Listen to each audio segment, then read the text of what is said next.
The station ID. So we're here. This is yet another conversation celebrating the week of the Ultra Trail du Mont Blanc. We're here in our, I guess this is like northern Chamonix proper studios. Quick thanks to our partners, NAC, Norda, Gora, Raid, for keeping the lights on here, making this possible. Go check all them out in the show notes. And I'd like to think of this as sort of a part two to a conversation that we had about a year ago, post 2024 Cocodona, and I'm joined by Michael Versteeg for it. Michael, how's it going today? I'm a little sleepy, but how are you? You just get in? No, I've been here for a long time. Well, I've been in Europe for a long time, but I just... Like all summer? No, like a week. Oh, okay. Yeah. Okay. Not a long time.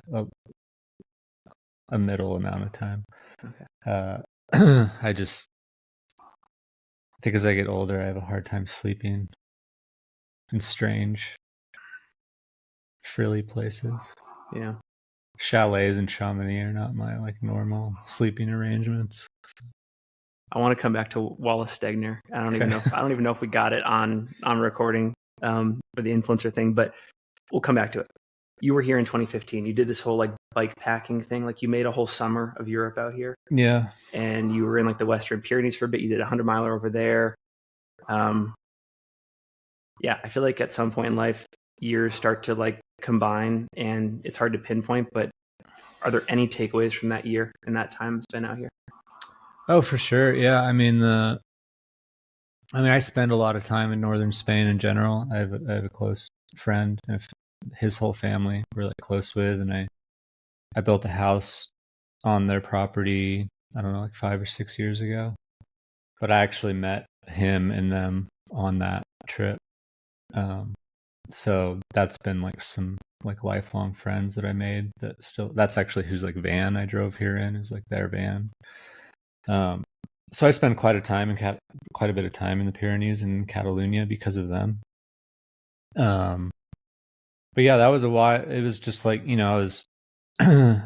was my first time racing in Europe, and it wasn't really a planned bicycle trip. I landed in Paris, and I remember going to the train station and just getting really pissed off about how expensive train tickets were.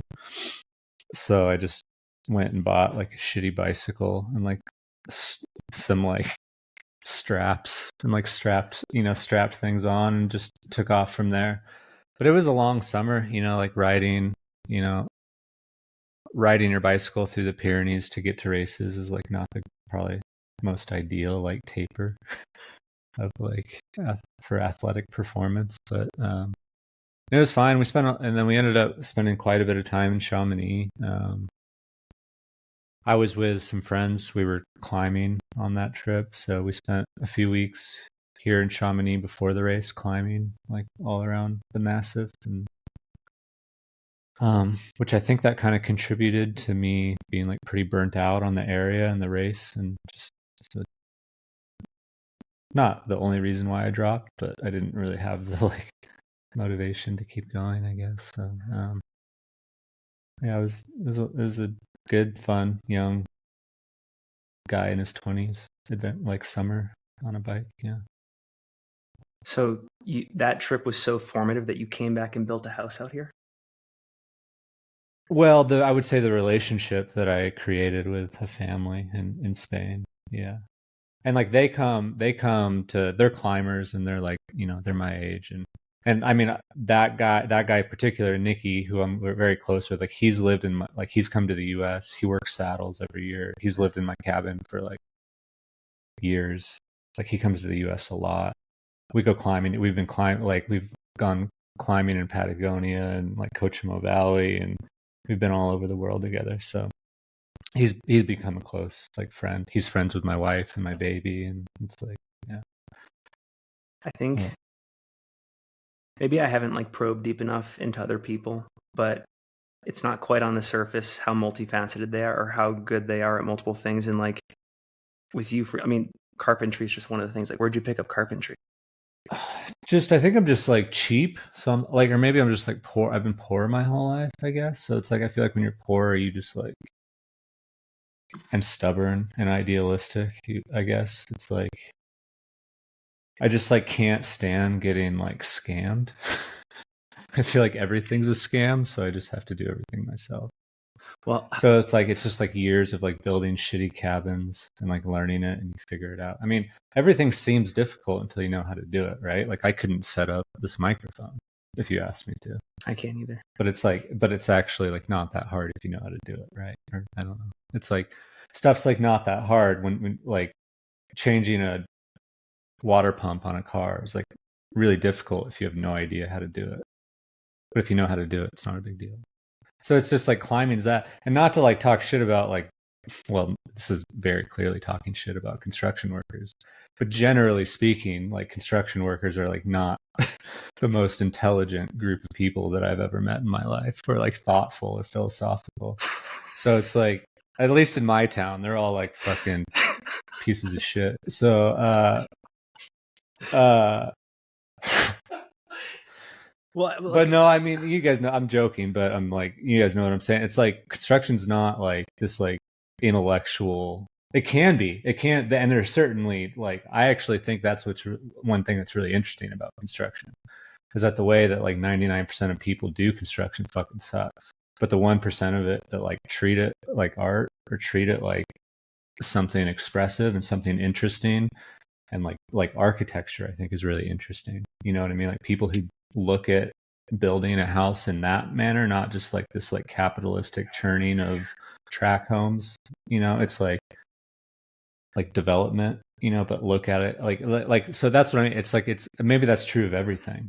That there's like 90% of people that do it just for like whatever reasons, but there's like this small percentage of people who excel at things and do things thoughtfully, which is like really good.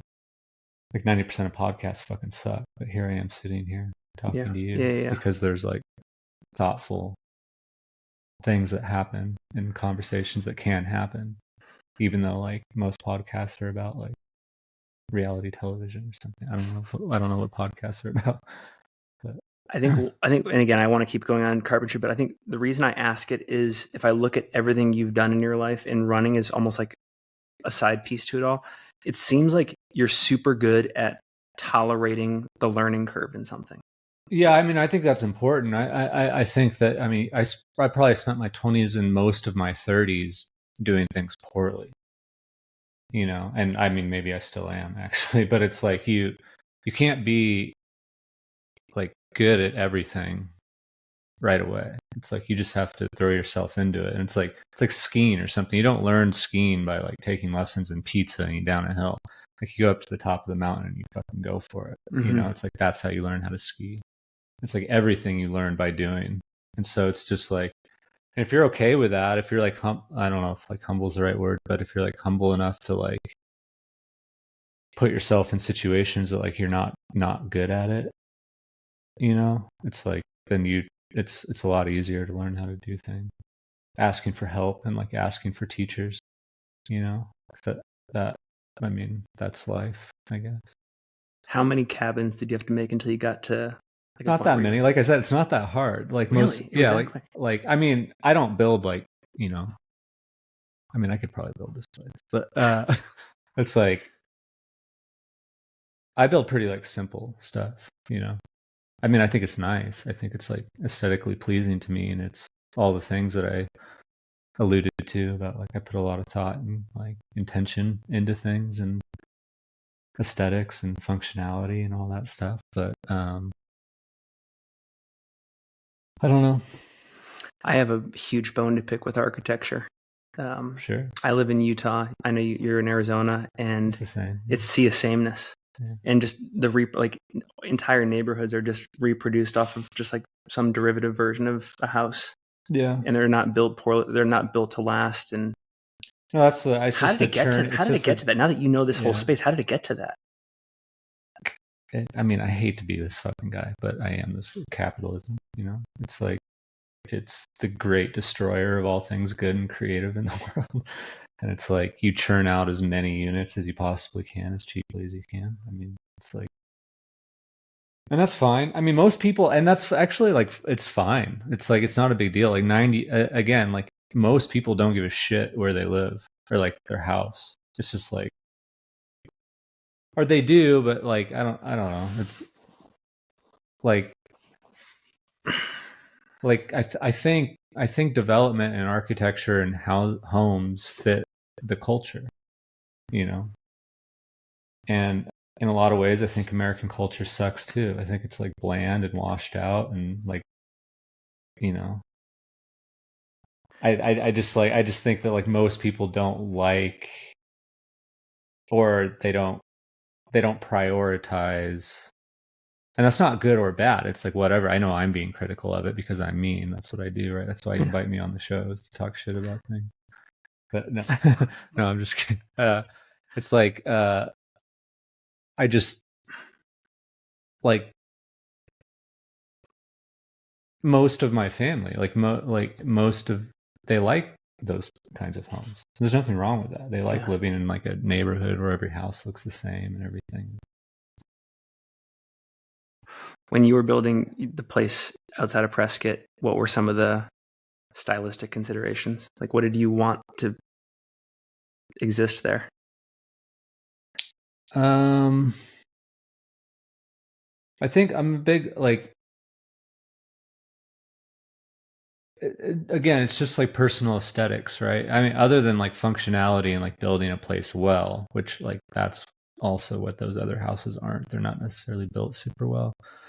But building a place super well and building a place that like fits the environment both aesthetically and like functionally. Yeah. So it's like utilizing, it's like very simple thing. Yeah. It's like which way does the house face? You know what I mean? It's like the smallest thing in the world. It's like, do you have a south facing home or a north? It's like, you know, and it's like things that just aren't considered in like developments, you know what I mean? But when you build a singular house, especially for yourself, like certain things matter. So you like consider these things about like where you're getting water from, like consumption, like, and for me, I mean, because I'm the one like constantly maintaining and repairing things, it's like simplicity and like ease of repair if things need to get repaired. You know what I mean? You're not like having to tear the house apart if you have a leak or something, you know. It's like so it's just all those considerations, but also like the materials. I mean, it's the same thing as like I know Satisfy gets a bad rap for things, but it's like it's the same thing when like Reese is considering like where his materials come from and how they're produced and how they're made and all of these things. And like, I mean, I tend to reuse a lot of stuff, you know, from like my wife is really into like mid-century stuff, so I've had to incorporate that into pretty much everything I do. But like, you know, old sinks and bathtubs and like you know, or like we just redid our bathroom in our house, and I did this like mid-century tile like wraparound thing, which like I would never have done that on my own. But, like she likes that, so it's like, you know, so it's just a lot of My in-laws live in like upstate New York, and their house is probably 210 years old. And I don't know a ton about architecture, but my father-in-law was just kind of remarking on how it was built. And you look at the floorboards in that house, and it's like these like old growth trees that had like 600 rings to them. Yeah. You know? And then I see like the floorboards in the house and just everything, the foundation. And I come back to Utah, and like the materials are so fragile by comparison. Yeah, I mean that's the thing, right? So this is like a forestry question, right? Like like we've like over harvested all the trees. Well, like everything's pine too. Yeah. And now, you know, it's just like, so the types of wood that's being used, the like, it's not normal for trees to like grow that fast. So it's like when you're using that wood, it's like not great.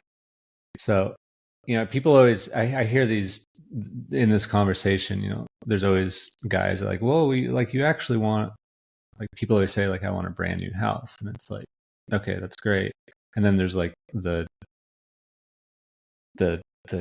carpentry guys are like, well, you actually want a house that's like 100 years old because it's like built a lot better. And well, that's like maybe true, but you want a house that's built well 100 years ago.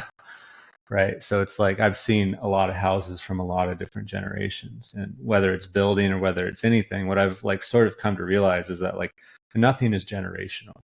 Like anytime anyone blames anything for being generational, or like one generation is lazy or does things shitty or one does it well, it's like that's all made up. Mm. It's like nothing is generation. There are people that do things well and good in this world, and there are people that do things shittily and as cheaply as they can. And that's always been true. So whether you buy a house from like 1940 or a house from 2020, it's like there are people building things today that are fucking incredible, that are like some of the most amazing things that have ever been built. And then there's people building tract homes in Salt Lake and in Prescott. It's like the same thing with old houses. Like I have an old house, and it was like built by lazy pieces of shit who were doing it as cheaply and as shittily as they possibly could. It's like, so I've had to rebuild the whole thing, so it's like it's all the same. And yeah, I mean, lumber sucks now, but it's also like super available, which it wasn't, 100 or whatever. I don't know. I feel like this question, you could apply it to sort of like any avenue of life, but how, like in like the home building space, you were saying, a lot of the industry is, I don't know if corrupt is the right word, but just like misguided or not good at what they do. How easy was it for you to find like the people doing it right for inspiration? I think it's pretty easy. I think that you get in with certain, you find certain interest, or like, if you decide that you want to like, I just feel like there's, it's funny. I was about to say like our generation, like one thing our generation, I'll just say it. One thing our generation does is I feel like they feel the need. And again, this is not generational. This is everyone. I feel the need that you need to get paid for like everything that you do. Right. But this is part of what I was talking about. And I think it's good to get paid and to not be exploited by, people. But it's also like my 20s and 30s, like you just learn how to do shit. You just like get good at something and learn how to do something. So it's like if I want to learn how to build a rammed earth house, for example, it's like I don't need to show up to the job and demand $50 an hour because like that's what I, or whatever. It's like, no, how about I just like work this entire house for free? And at the end of it, like maybe I can't do it myself, but at the end of that house, I know how to build a rammed earth house. Yeah. Or I know how to like make Adobe bricks, or I know how to like do whatever you have an interest in. Like show up and just do it and don't expect to get paid, especially when you're young, because it's easy to do when you're young. Apprenticeship. It's like, yeah, like whatever. I mean, the apprenticeship thing I think can become exploitative, like, Yeah. but it's like, I think if you can find the time to do those things, like show up and just offer to help on job sites. And it's like in 3 months, you'll know how to do it. So that was you like in Central Arizona, just like going job site to job site initially? Kind of, yeah. Even now, like for example, the rammed earth house, like I don't like that. That's like the next house I wanted to build. I was like considering doing a rammed earth house, and there was a house being built by a friend of a friend outside of Prescott. And it's like, I'm 40 years old, but it's like, and I ended up not because of like having to come here and like do all this stuff, and it's just been a crazy summer. But it's like I want to go there and show up and just work for like a week or 2 weeks or however much time I can give to that, because you're like learning how to do it. And like that's what is valuable to me, is like, like I've never run a like hydraulic tamper thing for rammed earth stuff. And so it's just like stuff like that it's like, it's pretty easy. You just have to put yourself out there and be like maybe a little bit vulnerable about stuff. And it's like, I don't know what, that doesn't like bother me to walk into a situation and say like, I know nothing about this. Like let's just like. What is like? When did you start getting into the home building process? Like how many years ago? Because I sort of have like a adjacent question to it. I don't know. It probably would I mean, not everyone has the ability to just go out and start building something, right? Like you need land, or like you need a place to do that. So it's like, so I think I bought land in 2012 or 2011 or something like that. So the cabin I built out there, that was like the first thing that I like built from the ground up, like built, and I had worked, being a like vagrant for my younger 20s, like during college and stuff, like all I for my younger 20s, it was basically consisted of college and hitchhiking. It's like when you're like vagrant and like kind of like a hobo like that or whatever you want to call it, it's like you find work where you just like find random work and jobs, and oftentimes that's construction, right? Or like landscaping, or like, so I did a lot of that when I was younger, which I think is great for people to do that. You know, it's like there's a lot of freedom associated with that, rather than, you know. Is there a new thing for you right now where you're at the beginning of the learning curve? Yeah, I mean, being a dad, you know, which you understand. Yeah, just like, I mean, I'm like very domesticated the last couple of years. Has that been, did you have doubts about whether that was going to be an appealing lifestyle? Yeah, I didn't have doubts that I thought that I would be good at it. I've always thought that I would be a good dad. But yeah, whether or not it would be appealing. But that was like the risk I was willing to take in order to experience it. Like I think I probably said on your podcast last time, is like it could be the best or the worst decision I ever make having a kid, but I'm gonna try it. You said there's a before and an after. Yes, but it's like, and luckily it's not ever the worst. Well, that's not, I shouldn't say that for some people. It's like it's not the worst. It's like the best, coolest thing ever. Yeah. Know? So it's like, but that, yeah, like marital life is like, you know, that all that stuff. Coming to Chamonix with my family, they're here. They're all out here. You know, and it's like, I mean, there's a lot of stuff. There's, if I actually like thought about it, yeah, I get bored. I think that's like maybe just a thing about my personality is I get bored pretty fast with things. So it's actually like, even like ultra running, like I'm blown away. I was pacing Jamil at Hard Rock this year, and I was like, we were talking about, you know, I used to apply to Hard Rock like a decade ago. I think I like applied 3 or 4 years ago, and then I got all like, you know, negative about it, and it was like, oh fuck it, I'm never gonna get into this race, and so I like stopped applying, and like fast forward like 10 years later, I'm still running these races.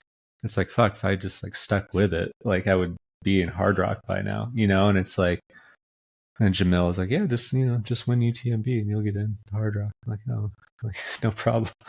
But it's like, is John Campus like a better experience than Hard Rock though? Do you anticipate?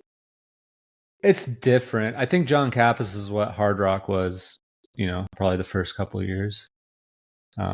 Well, I mean, not exactly the same, but it's like, no, I think they're different. I still like, I think Hard Rock is great. I think for all this, like, for all the negativity that some people throw at Hard Rock just because they don't get into the race, essentially. The fact that they've been able to, it's pretty amazing. And this is actually like, coming from my own experience with Saddles and being a racer. Like Saddles is selling out this year. And it's like 3 times the amount of people that I ever even wanted at that race. And it's like, as a race director and in this sport right now, where every race, it's just like there's so many people doing the sport. There's just like, the fact that Hard Rock has been able to maintain a sense of authenticity and like community is pretty amazing, actually.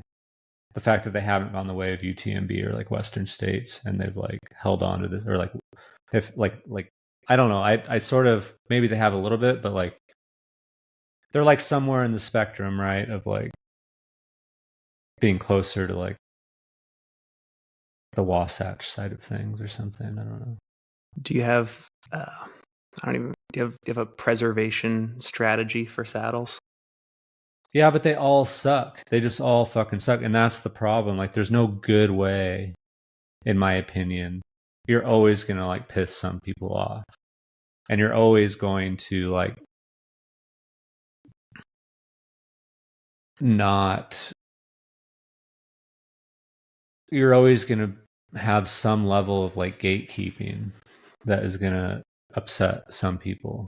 And it's like, but there's just no, in my opinion, I was actually talking with Jamil about this because he's having to deal with it on a much larger scale for the first time with Cocodona.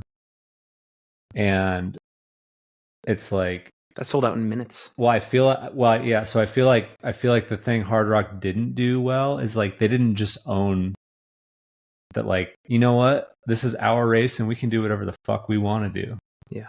And I feel like as a race director, if you just own that and like say that, it's like, you know what, yeah, you know what, this is like, I am going to let some of my friends in because it's my race and I can do whatever the fuck I want to. Like if Hard Rock had just said that instead of like trying to like toe a line or something. I don't, and again, I don't keep up with everything, so I don't know all the like nuances and details of things, but it's like, you're not going to please everybody. Just admit that it's your race and like own it and move on. So that, like, if anything, that's my strategy for saddles.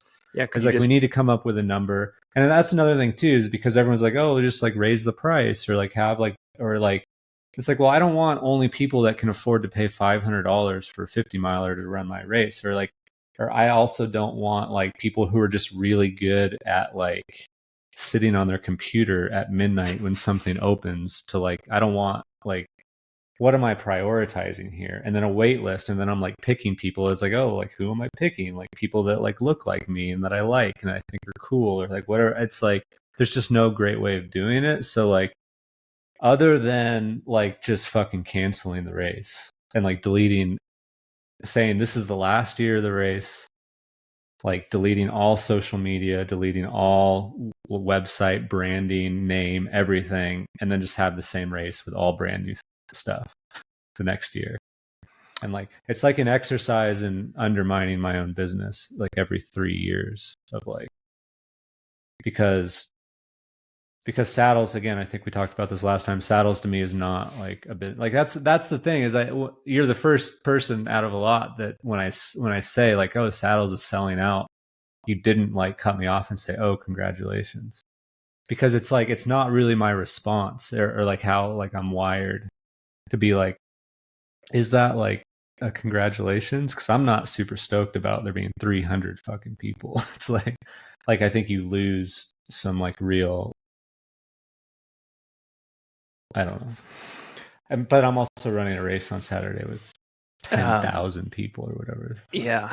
I mean, I think, I actually think Barkley does a fantastic job at just owning the whole, like, it's not going to be fair and it's never going to be fair theme. Exactly. And they're fine, right? Like people like, and they embrace it. If they get shots on them, they embrace it. It's like, exactly. Yeah, exactly. And you just like being a dictator of your own race is like, and Laz has done that, you know what I mean? And it's like, because there's no other way to, it's impossible to be fair. It sounds like there's a part of your personality though that feels pressure to be accommodating. Yeah, it's totally. That's the thing is like, I like blow a lot of wind about, or like, especially at saddles, right? About like, it's like the aid stations are going to suck. We're not doing anything for you like this. And it's like actually like really nice, the whole thing. And I'm like, I get like really, like if a runner gets lost, I get really stressed out about it. And like, it's like the first year, like some like bulldozers came through and like took some markings and signs with them and stuff. And like the guy who was in second place got super lost. I'm like, dude, like free entry next year, like all that. And I get like really stressed out if anyone's like not having a great time, you know? So it's like, and that's probably actually what stresses me out about the 300 people is the fact that I know that I can't guarantee that for everybody. And that is like, that maybe that's ego on my end because I feel like that reflects like poorly on me. But it's like, or like last year was super hot and we were having issues with like getting enough ice to the lead runners and like the lead 50 milers in time, and just like the amount of electrolyte we were burning through. And I like freaked out on some of my crew because it's just like, it's you know, and it's like, so anyway, Air Vipe is taking over aid stations this year, so it's like they should be, you know, better. They're professionals, but it's like yeah. We'll come back to it. I don't want to, this just came to mind, you know, if I if someone was to ask me, like, how would you characterize Mike as a runner, I would say, like, your biggest trait is you're super good at handling a moment that you're inexperienced for. You know, like, you can just get out of like tough situations. And like, yeah, we on the last conversation we had, like, you did that Great Alaskan Race or whatever it's called, and it was like dire. And like, I would have thought you would have been like perfect for Barkley. Like, how come Barkley didn't work for you? Well, Barkley's just a weird thing. So Barkley, so the year I ran was like Gary's like 6 seconds. Oh, that was okay. And the beginning of that race, Gary, because I've known Gary for a long time. So like Gary and John Kelly and myself decided that the three of us were gonna like be together as a group, because for whatever reasons those guys had confidence in me. Like they had both been there before, so I was like, great, like, like to be able to stay with those two at your first time running Barkley is like sort of the dream, right? Because like that's the only way, in my opinion, you can be successful at Barkley in your first year, is to be taken around by somebody like that. Yeah. I mean, you saw that in the documentary, right? It was yeah. But the year that a long Barkley story, relatively short, is that the year that we ran was like I think it was like a 1 or 2 in the morning wake up, and it was pouring rain, and the visibility, it was so cloudy and foggy, like you couldn't see your own feet with your headlamp. And so like when you're running with these groups, you're kind of like, you can kind of see this like light. That's kind of like where I knew where John and Gary were, while we're like running down to that like first book and second book or whatever. And at some point in that first lap, we came to a creek, and we couldn't find the book. We didn't know exactly where we were. And it was, again, like one of the first couple of books on the first lap. And Jamil and the group he was in like came down behind us, and they were on the other side of the creek. And I told Gary and John, I was like, oh, I'm gonna go ask Jamil if he like knows where the book is. And I like crossed the creek, and I asked Jamil, and I turned around, and I never saw Gary and John for the rest of the race. Huh. It was like, because the visibility was just like too poor. Yeah. So I ended up doing like a lap and a half with Jamil and the group he was in. And what I decided was that I couldn't stay with that group, because the pace that they were going, they weren't going to finish. So I decided I needed to try and catch back up to John and Gary. And within a few hours, I was just it was the middle of the night, and it was like completely lost. I ended up on a highway, and I hitchhiked back to the finish line, and that was it. So it was like, yeah. And so like, I think that,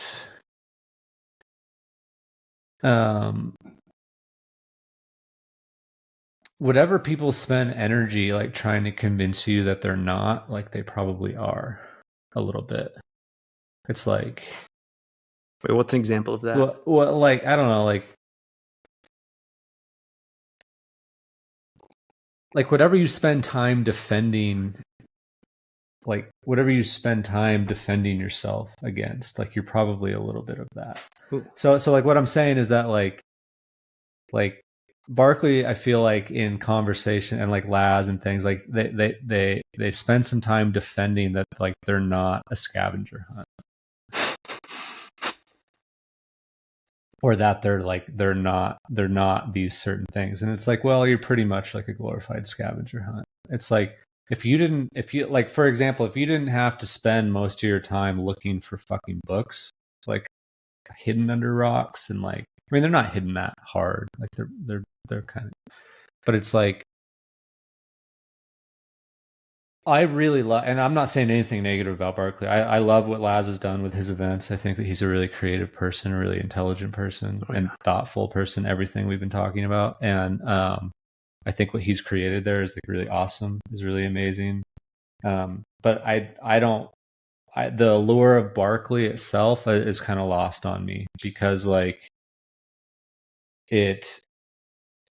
getting up to the top of this like big rounded mountaintop, and visibility is 3 feet, and I need to like find this fucking book.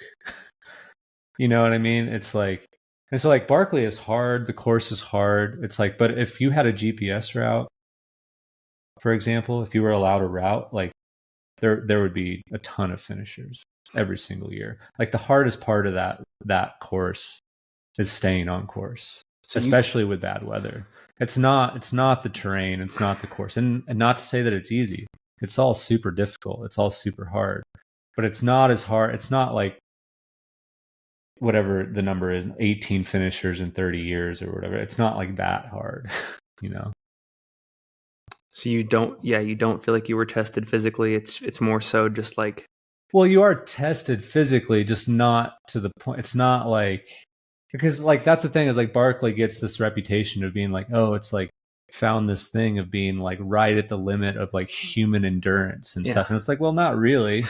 It's like, again, if you had a GPS track, there'd be half the people would finish every year. And it's fucking hard. And I know I said this 3 times already. I'm not trying to make Barkley sound easy. It's still really fucking hard. But so is Cocodona. So is like any of these things, like running Cocodona in 60 hours. Like how many people do that a year? Yeah, I think the only thing I would say about Cocodona compared to Barkley is they're definitely setting up, like I do think Cocodona, even though Cocodona is super hard, Aravaipa is still creating an experience designed to get people to the finish line. Totally. Because it doesn't have a 60-hour cutoff. Yeah. Well, it's got whatever, 125 or whatever. That's what I mean. Like if you had a 60-hour cutoff at Cocodona. Yeah. Okay. Great point. Like you'd see about as many finishers as Barkley. So it's like, and that's another thing I don't love about Barkley. Like you can make any superlative you want to out of anything by adding loops. It's like, it's just a contrived thing in general. And again, I like Barkley. I'm not, but it is super contrived. Yeah. It's like, well, every like backyards are contrived too, but there's nothing wrong with being contrived. I'm just saying that like you can make anything the hardest in the world if you just keep adding loops. So it's like hard rock. Oh, like do it a second time. Okay, now you have the hardest race in the world. It's like if you just keep adding loops to things, it's pretty easy. So like it just turns out that 5 loops at Barkley is like that sweet spot that they found. That's like achievable, but really difficult. Do you think if you had kept going on loops, the memory of where things were on the course would have been there for you? I think so, but it was also when I think in hindsight, if I had done something different, it was probably like wait till the morning to try and make your move to catch up to those guys. But that's the thing, you only see the loops twice. Like even if you do 4 loops, because you're doing them in different directions, and then half of that is at night. So you're not learning anything at night. Well, you're learning a little bit, but it's like, it's why it takes a few years of being out at Barkley for most people to be successful, because it's you have to like learn the course like quite a bit. And then once you do that, then it becomes the physical feat thing. Can you do it in 60 hours? Then it's more of a physical feat, because you're not spending all this time trying to like look for things or being lost or wondering if you're going the right direction. Once you know the course, which again, because supposedly, right, you're not allowed to go out there, which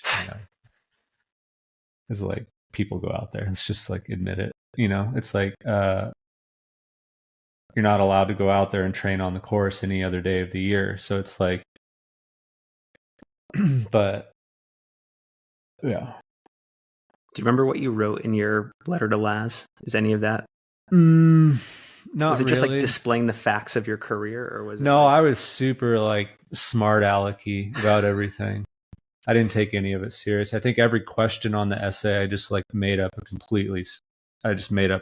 story. That's one thing I feel like too, is like, I mean, with that stuff, like I remember one question, it was like, please describe how St. Elmo's fire works, or whatever.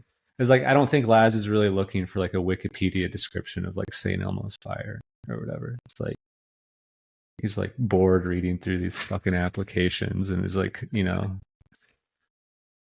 I don't know. I can't. I don't know what goes through that guy's head. But I think at the time I just set the Arizona Trail FKT, so it was like he does do good, kind of about like letting in people who like people who he thinks can be successful at Barkley. He's pretty good about, you know, trying to let those people have a shot at it.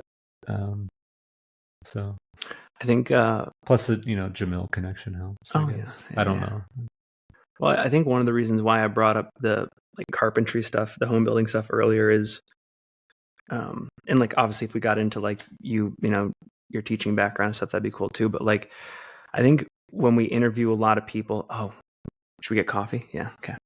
I think when we interview a lot of people in the sport, I definitely find myself getting caught up in being impressed by how invested people are in the sport. Mm-hmm. Like that's almost a badge of honor. It's like, oh, you've taken the sport to this length. Like, yeah, it's like admirable. Yeah, and I think I do get caught up in that, and I still do. And so I think it's interesting to talk with you because you've done a pretty good job, even though you're getting involved in like race directing and stuff. You've done a pretty good job at keeping the sport at an arm's length. Yeah, I would agree with that. I think running is a thing that I do. That I'm, you know, I excel at running. You know, I'm like a better, like, you know, I climb probably as much as I run. I'm just not good at climbing. Or, you know, I'm just like, I don't have sponsors in rock climbing. So it's like, especially from a public like persona, I understand why people think I'm an ultra runner, because like that's why my social media accounts exist, is for the running obligations that I have. But you are right in the sense that running has always been a part of my life, but it doesn't feel like it. I don't like have an identity that's tied to running. And that's probably, you know, I also like don't think I'm like great at running. I think I'm good at running. You know what I mean? Like I've never won a big race, you know. It's like I've never won a like I think that I do well at it, but it's also probably why I've never been great at it. From a competitive. You won Cocodona. Well, yeah, but I mean, let's be honest. It's like not a competitive race that first year. No, but you had to figure it out for the next gen.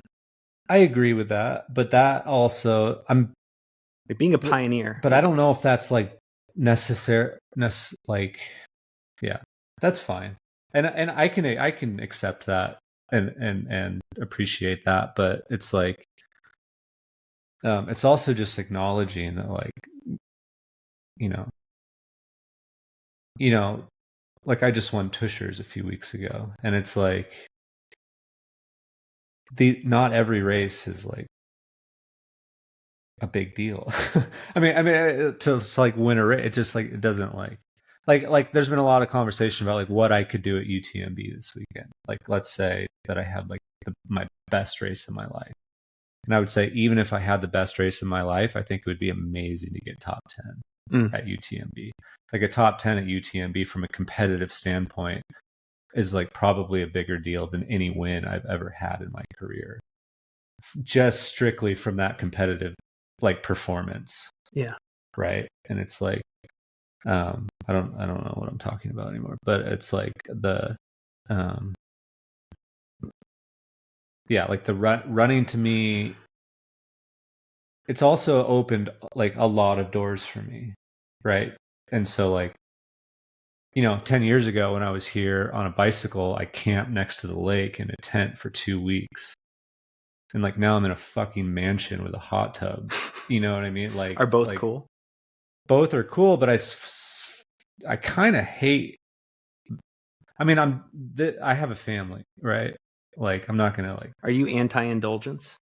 Very much so, to a fault, maybe. To a fault, and it actually like annoys Satisfy, because they like get me these nice places, and all I do is complain about it. And it's like, I was like, you guys, like, or like when I go to Paris and they get me a hotel in like downtown Paris for like 2 weeks. It's like, you guys, you could have bought me a fucking Sprinter van, and I just like could have had the van or something. But like, I don't need this hotel. I can sleep like in the office, or like I can sleep on Tommy's couch or something. Mm-hmm. You know what I mean? It's like, so it stresses me out. Like, even though it's not my money, and even though it's not like it that kind of stuff like stresses me out. Like I'm actually like sleeping in a van.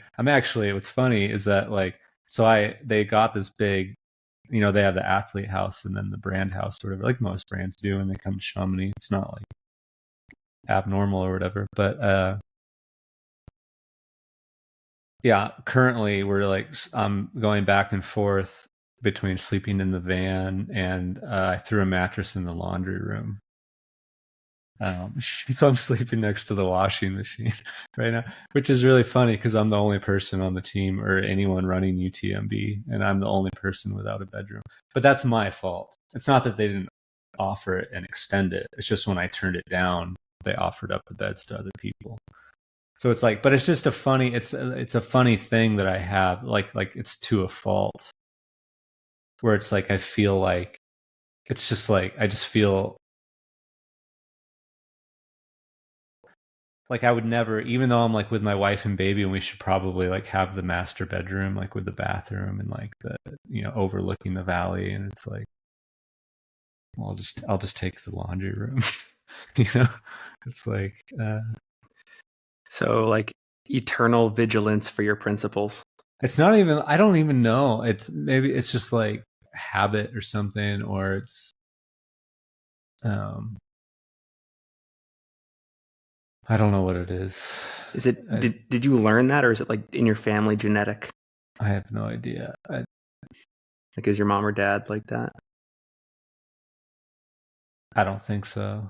Okay. No, I think that they would both like, oh, like they're, other people are paying for it. Like you should splurge, go for it. And it's like that just kind of stresses me out more than if it was like my own money, I mean, but that's been I am getting better at it. I mean, for the first like year of being sponsored by Satisfy, I refused to take any money because I was like, no, it fucking ruins everything. Like, if we want our relationship to last, like, we can't introduce money. Like, there can be perks, but like, we can't introduce money. Wow. And then even like, I remember the first thing I did with Satisfy was like, I was sponsored by Satisfy like 2 weeks before the first year of Cocodona. And they're like, oh, like, can we like send you shirts? Like, do you like need anything? I was like, you guys really don't have to like send me a shirt. It's fine. And it's like, well, no, we kind of want you to like wear our shirt, It's like, well, what was the relationship going to be then in your mind? I don't know, but I was just at that point too, there were other things going on. I was so jaded when it came to any relationship with brands, because it just fucking sucked, in my opinion. Like the athlete brand relationship was just super not good. So I was really hesitant to like, I mean, that's like initially when Satisfy reached out, I said like, thanks, but no thanks. But then like that obviously changed because of who they are and who I am. But it was like, I was just very skeptical of anything in the brand. And I still am. I mean, it's like the fact that I have to like come to Chamonix every year. That sounds super spoiled. I know what that sounded like. But like that, but like no, I mean, but like I don't like, or like maybe actually the running event is a better example. The fact that I have to go to like expos, I don't have to. This is strong language that I'm using. I don't have to do anything. But the fact that they like invite me and appreciate that, like I feel like I should go to like expos. Like I mean, you know me a little bit, but as anyone knows me, like I don't have any business being at a running expo, like talking to people about like marketing and just like, but that's what I mean about like, I have to come to Chamonix every year, like the brand and the expo and the like, and all, and just being a sponsored athlete, right? Like there's certain concessions and compromises I have to make if I'm going to exist in this world. Like I understand that I'm to a point a public figure and I'm part of a company's marketing department. So there are certain even if it's the best agreement and situation that exists, in my opinion, in the ultra running community, there still are certain things. Like I have to be a public figure, which that in general is a difficult thing for me. So there are still compromises to be made, and it's like, and I know a lot of athletes that choose to not be a part of it. You know, that are less tolerant than I am of it, and so they choose to not participate in it. And I think that's especially more common in other sports like climbing, especially. I think there's a lot of people that like it's just not worth it. And in the modern age of like predatory like brand athlete sponsorship relationships, I think that there are a lot of people that are deciding it's just not worth it. Is there any version of promotion for something that sits well with you? I think that there probably is, but I would be uncomfortable with it just personally. And that's not to say that like I don't like I understand that like I understand why the industry exists and like you have to like promote things. Like I understand that, but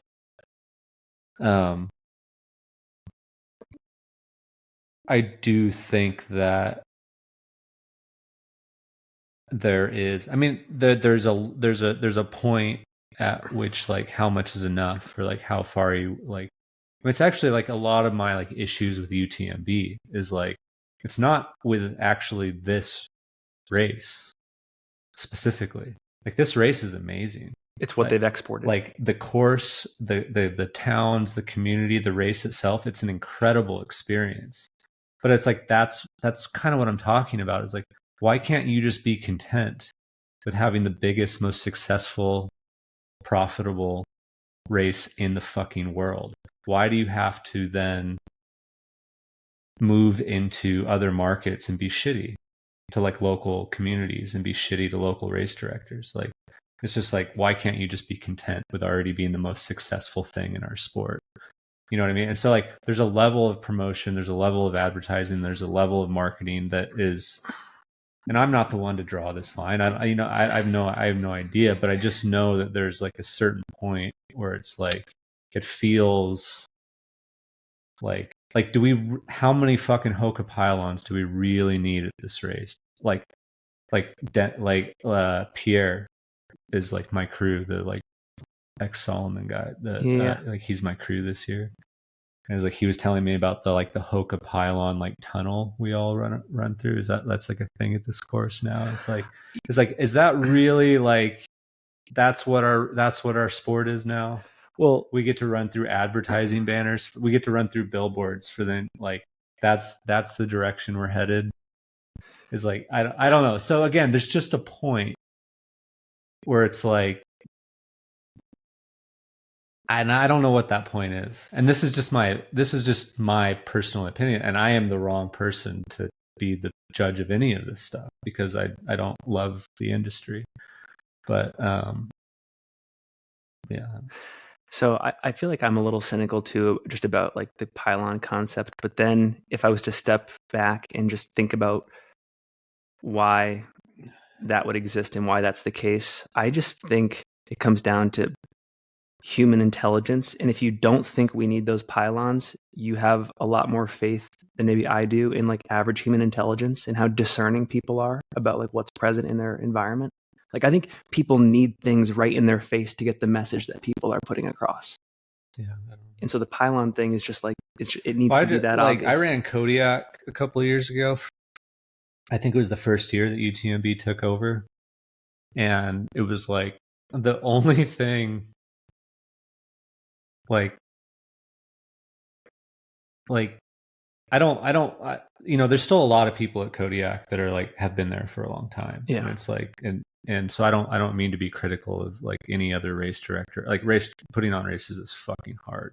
But what I can be critical is that like you sold the race to this entity, and that entity made certain promises about how we can come in and improve the race and improve runner experience. And it's like, there wasn't soup at aid stations. I was like, how do I have better aid stations at Saddles than this like UTMB event? And like the only thing I noticed was that there were fucking Hoka pylons everywhere, like going up the ski resort, like going, and it's just like, and just other than like advertising and marketing, and like you guys are coming in, you're skimming whatever money you're skimming off the top, and that you're just using it for free real estate. Right now, the Kodiak course is free real estate for UTMB and Hoka to just continue their advertising. And it's like, if that's all you're going to bring to the race, then fuck off. Like, because there's this argument that like, oh well, they're actually doing good for the sport, and they're like helping the races, and they're helping the race directors. And I think that's a real and valid argument if it's taking place. But if they're not, which I didn't personally notice anything at Kodiak that like they brought that was like improved runner experience. It was just like they just have a store set up at the start finish line and are like selling shoes, and they have advertising everywhere. And that to me is not beneficial, or it doesn't improve the atmosphere, the environment, or the runner experience in any way. And so like talk shit about like Saddles, or talk shit about like Satisfy all you want to, or like the aid station at Cocodona, but at least it's like a memorable runner experience thing. You may love it or hate it, but it's like they show up. Yeah. They show up and try and make runner experience more interesting and more enjoyable for the runners. And like, it's like, I just don't see that. And again, I don't run races very much, let alone UTMB races. So I can't speak to all of it. And there probably are circumstances where they are doing good things. Yeah. I would hope. Yeah. But that's typically not how we see like things in our society, right? It's like mergers and like profitability and accountants and like all these things don't typically, like customer satisfaction or experience is typically not why those things happen. Do you, because I know in myself I have to suppress it and fight it on a daily basis, because I do think if you don't, it can be a really bad thing. But is ambition an issue for you, or are you someone that doesn't really have too much ambition in life? And I mean that in like a scaling way. Like obviously you want to do things well and correctly and provide like a great experience for people, but like, are you someone that has to fight these like urges to make something bigger or make more money, stuff like that?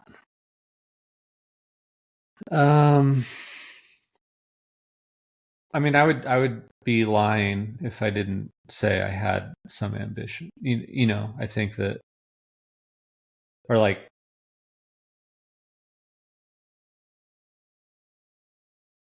I do want to do well in things. Like there is a part of me, even at like a race like UTMB, like there's a part of me that wants to do really well, and that I think that that's okay. But I don't necessarily. I think I can. I think I'm good at a skill I've honed is like sort of like zooming out on my own sort of life and my own how I exist in the world, and seeing that becoming really obsessed with anything is like not super healthy.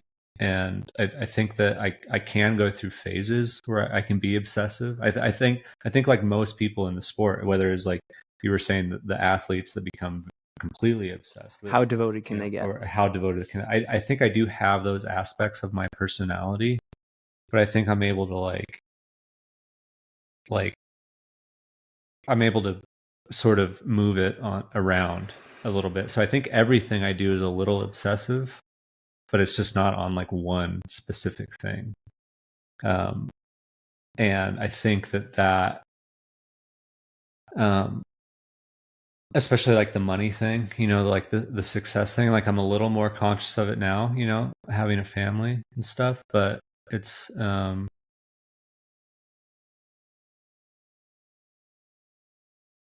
a lot of ways I feel like I've been pretty lucky in life, and like things have, I haven't had to like worry about that stuff a whole lot. I think I've been able to like, but I think that's something that like people say, right? Is like money comes and goes, and it sort of like, if you focus on what you like really care about or what you're passionate about, like that stuff usually works itself out in some ways. You know what I mean? And not to say that, I mean, I'm not to say that like people don't have to be deliberate and like intentional with everything that they do, but um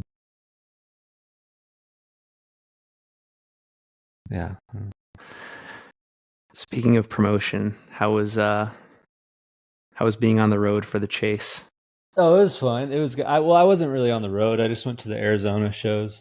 Okay, so you didn't go to like Denver and No, stuff like that? I just went to Prescott. Obviously, I went to because it was like my showing, and then the flag was like the first, was like the premiere of premieres, and then Yeah. Phoenix was special too because of Aravaipa and everything. So it was like the three I went to were kind of just the local ones. But it was fun. It was actually like I've never been in a movie like that. It's like a interesting experience to like go to a theater in Phoenix and like, or like the Orpheum in Flagstaff, Yeah. and like um so, and getting to like hang out with those guys. Like I feel like Jeff and I actually like became like friends during that time period, because like we were always acquaintances, of course, but like starting at the actual year of the running of the race into the following year of like all the promotion and the media and then the film tour and stuff. Actually, I have a call later with Jeff today. It's like he's actually quote unquote my coach, which is an entire another conversation, which is really an interesting conversation. I can't see that. Well, that's the point. Is like we both, I think it's funny, but it's like, but it is funny. You're But doing a it's Jeff like, interval workout? but it's like the thing with Jeff is like, I think people think it's like sort of like this like odd couple thing, like the people that know about it.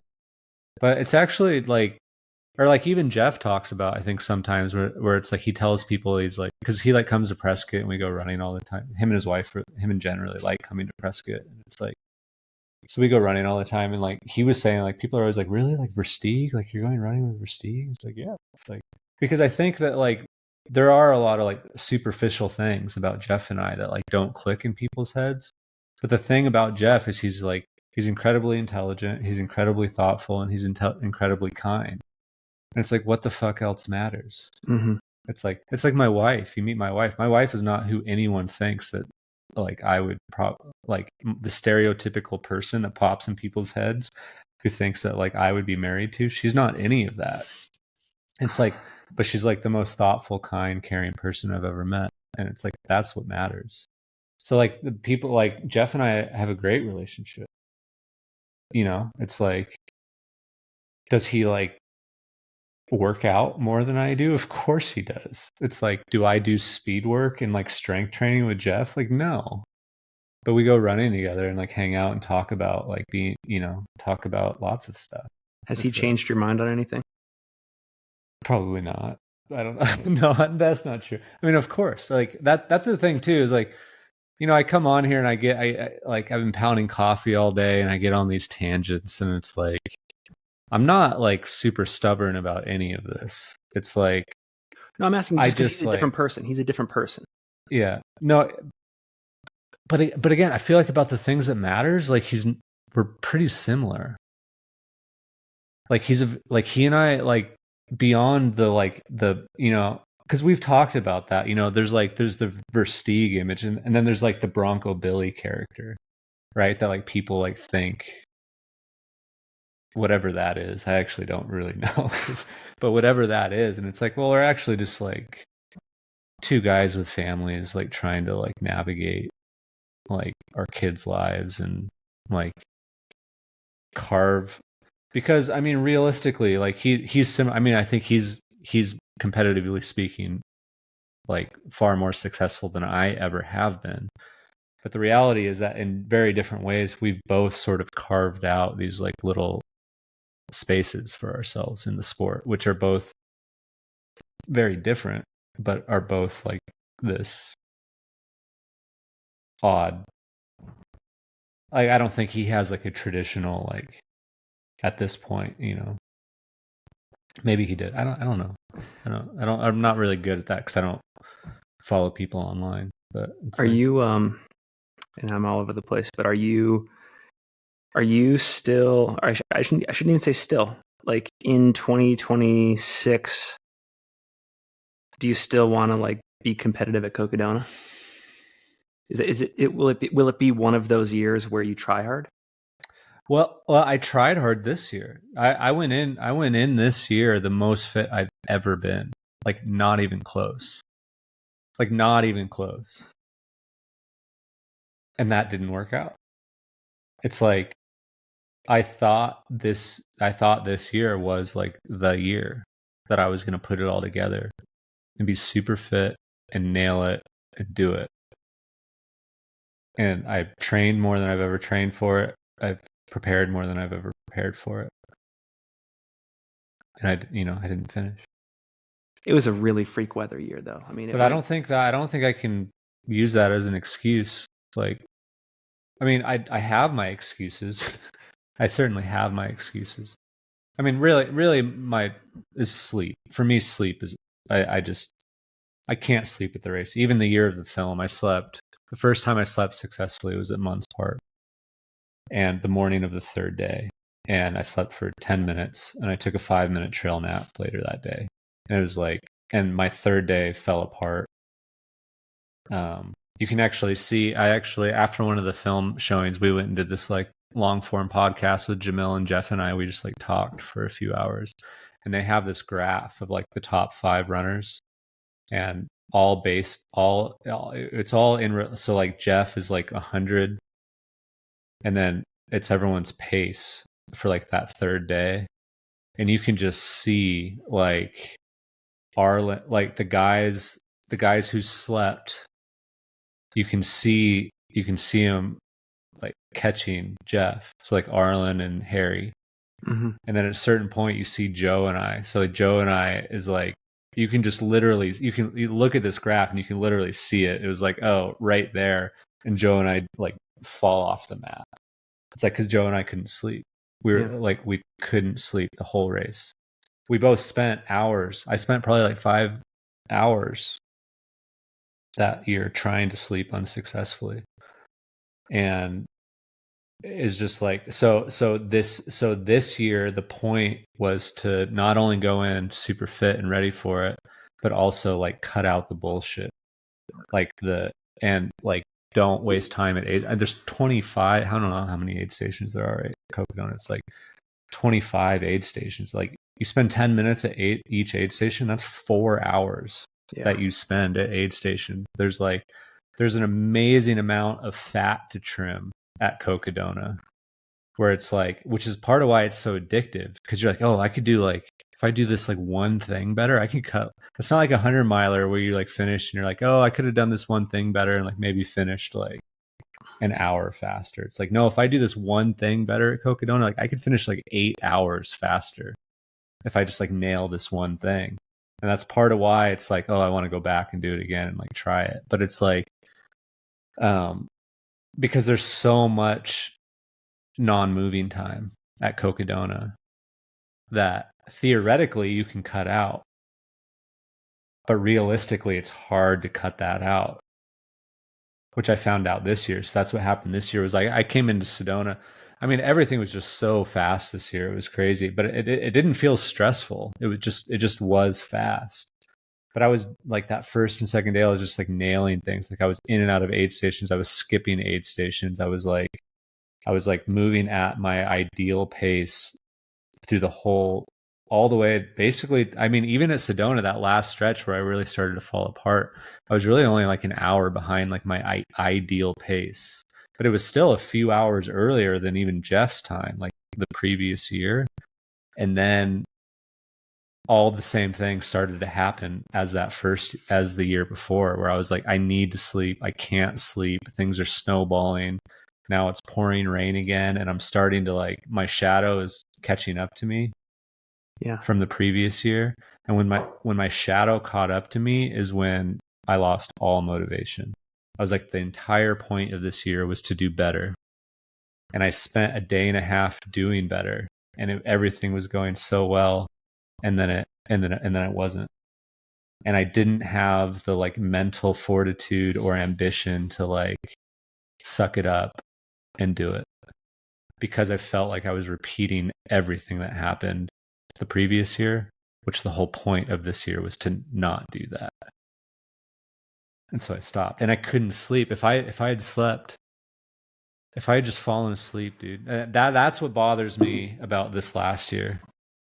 Like if I had just fallen asleep for an hour or half an hour, if I could just fall asleep, like that's what nags me.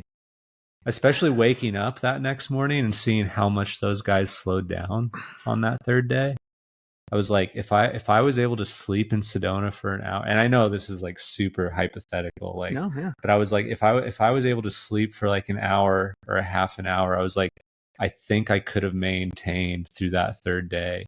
And that's the part of me that drives me crazy. But again, I have these theoretical conversations, and I'm always like, well, what I found out for myself, I have to sleep at Cocodona. I can't do it without sleep. I have to at least fall asleep. It doesn't have to be a lot, but I can't do Cocodona without sleeping. Yeah. And I can't sleep at Cocodona. So what does that mean? Like I can't do Cocodona. Like the way that I want to do it. The way you want to do it. Yeah, in this way. Yeah. In this running in 54 hours. Again, or whatever. It's like it's and that's okay. That was a conversation I had with Chad, who was my crew this year, where he's like, yeah, you might have to like you might have to accept the fact that the fastest you can run Cocodonas, whatever I ran it in 23 or 22 or 21. Or no, whatever year I ran. The 65. The film year. Like maybe that's as fast as you can run Cocodona. Because yes, you can point to all this time that you're like not moving and wasting time, but maybe that's actually not wasted time. Maybe a lot of that is like, that's what you need in order to run Cocodona. And so it's like accepting the fact that like, maybe you can't do it the way that you think or that you want to do it. Maybe you can do it the way that you can do it, and the way that you can do it isn't like.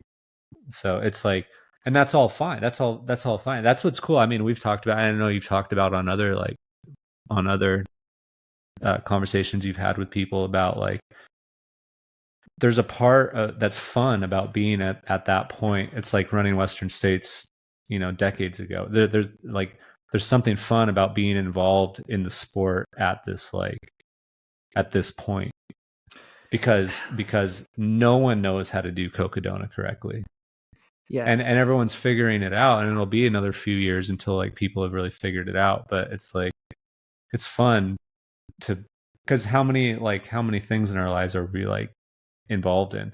I mean, this is you very much as well as me, like your own experiences at Cocodona. So it's like, it's fun to be a part of that conversation or that experiment, It's, again, if I'm thinking about misunderstandings for a second, before we had this conversation, the one before, I see two camps of people in the sport. I see people who are primarily attracted to like the can it even be done type projects. And then there's the camp of people who are in like the yes, it can be done, how fast can I do it camp? Mm-hmm. And I would have totally put you in like I'm attracted to stuff where it's like, it's uncertain if it can even be completed. Yeah. And now here you are talking about how cool it is to be engaged in like the optimization. Yeah, but I also think that like, I'm probably, I think that I'm always constantly looking for like new ways to express myself in this sport. Because this sport, for me, there are other factors that like keep me involved. I mean, just like having a relationship with brands and friends, and like it very much is my job and my career at this point, is being involved in the running community, similar to you. You know what I mean? Yeah. It's like, and so I do probably more than I would with other pursuits, I do spend some energy and time exploring how to stay interested and how to keep my motivation for these things. And honestly, like a lot of that uncharted territory for me is sort of the traditional stuff.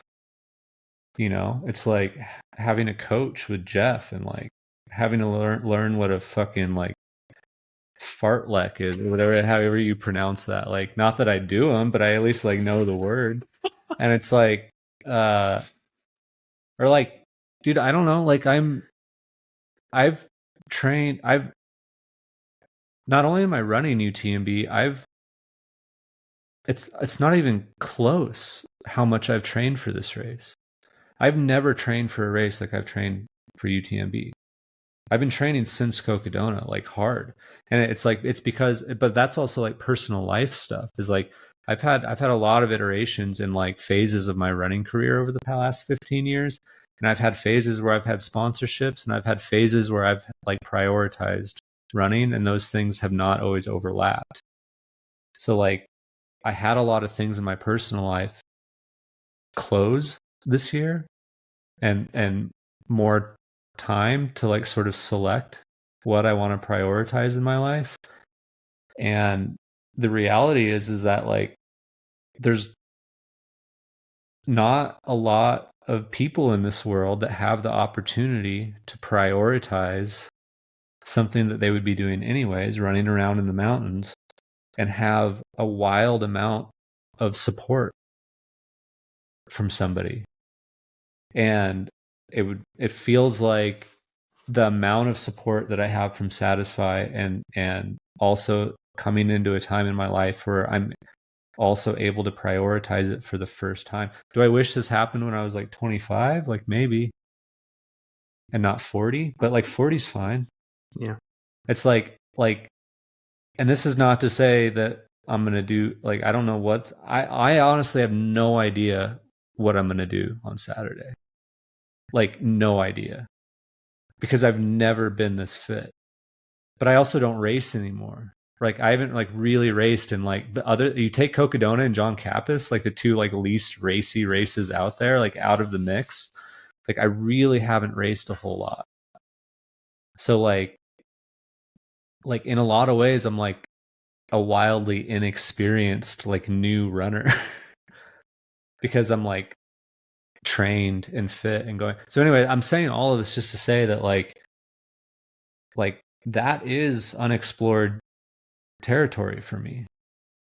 Whereas like, and maybe that's like what everyone else's experience is, or maybe that's, it's been their upbringing in the sport. Yeah. But for me, it's like, it's an entirely new world.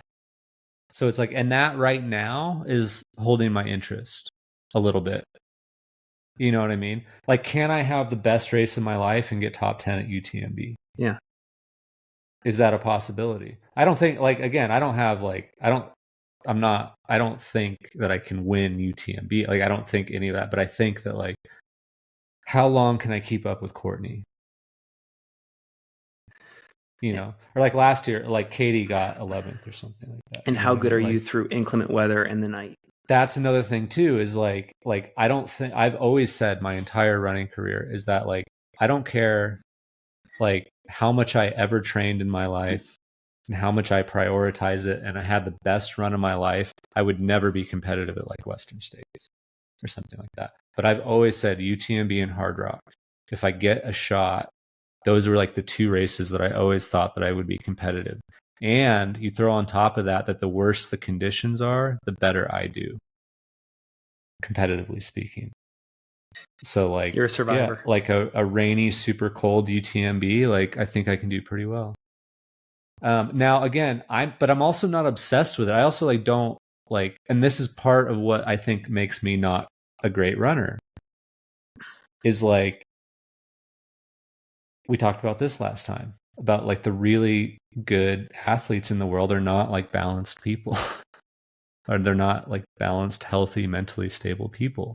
And I would say that, I mean, I don't want to talk shit about people that I'm going to be running with on Saturday, but it's like, which I'm not talking shit, but it's like, it's just like there's a part of you that has to be unbalanced, in my opinion, to do super well at anything. So it's like, and that's the thing, is like, I want to do the best that I can, and I will do the best that I can. Absolutely.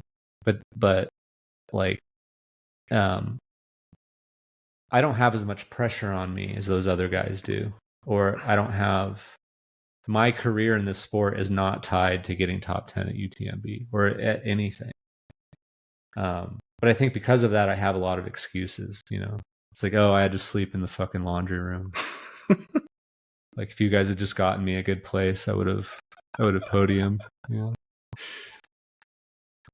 But it's like, yeah, but again, just to jump back to, like, that is what's kind of holding my attention right now. Dude, I ran on a fucking treadmill. Wow. Like, yeah, that's a story too. So it's just like all these things that are like, where was the treadmill? Well, so Prescott, so for those that don't know, the Southwest gets like half of its precipitation in like the summer months, like during the monsoon seasons. So like July and August, in the afternoon, storms roll in, temperatures cool down, and it rains. That just didn't happen this year. So it was like a crazy heat wave. It was way too hot in Prescott. So like basically since Tushers till now, there wasn't a single day where I felt like I could go out and train and run. So I was either doing night, like, hill repeats. We have this trail in Prescott. It's like 20% grade of just like doing repeats of that. Or what ended up happening, because even that was hard. It's like we put the baby to sleep. It's like it's like 9-10 o'clock at night, and I have to like get my shoes on and go like load into the truck and like drive to the trail. It's just like, that's hard, doing that at like, because I'm tired, I'm tired. And it's like, so we found a treadmill. I can't believe I'm telling this story. This is gonna ruin my image. It's like we found a treadmill that does like 15%, and I just like hung an air conditioning unit in front of it and like a television, and I would just watch Vikings and like just do uphill and do like 3,000 feet an hour and just climb. Damn. Like just climb at 15% at like 4.5 miles per hour, just for as long as I could stand it. And that was like the last 2 weeks of my training, because it was, I couldn't figure out any other thing that like worked. But that was also, I mean, that's part of my life, like not prioritizing it enough, like, and not living in a place where I can train effectively, in my opinion, which people like, especially, I'm sure there's like lots of people in Arizona like rolling their eyes about, oh, you live in Prescott. It's like a place a lot of people go to trail run, but it's like, but there wasn't anything like steep enough for like UTMB training.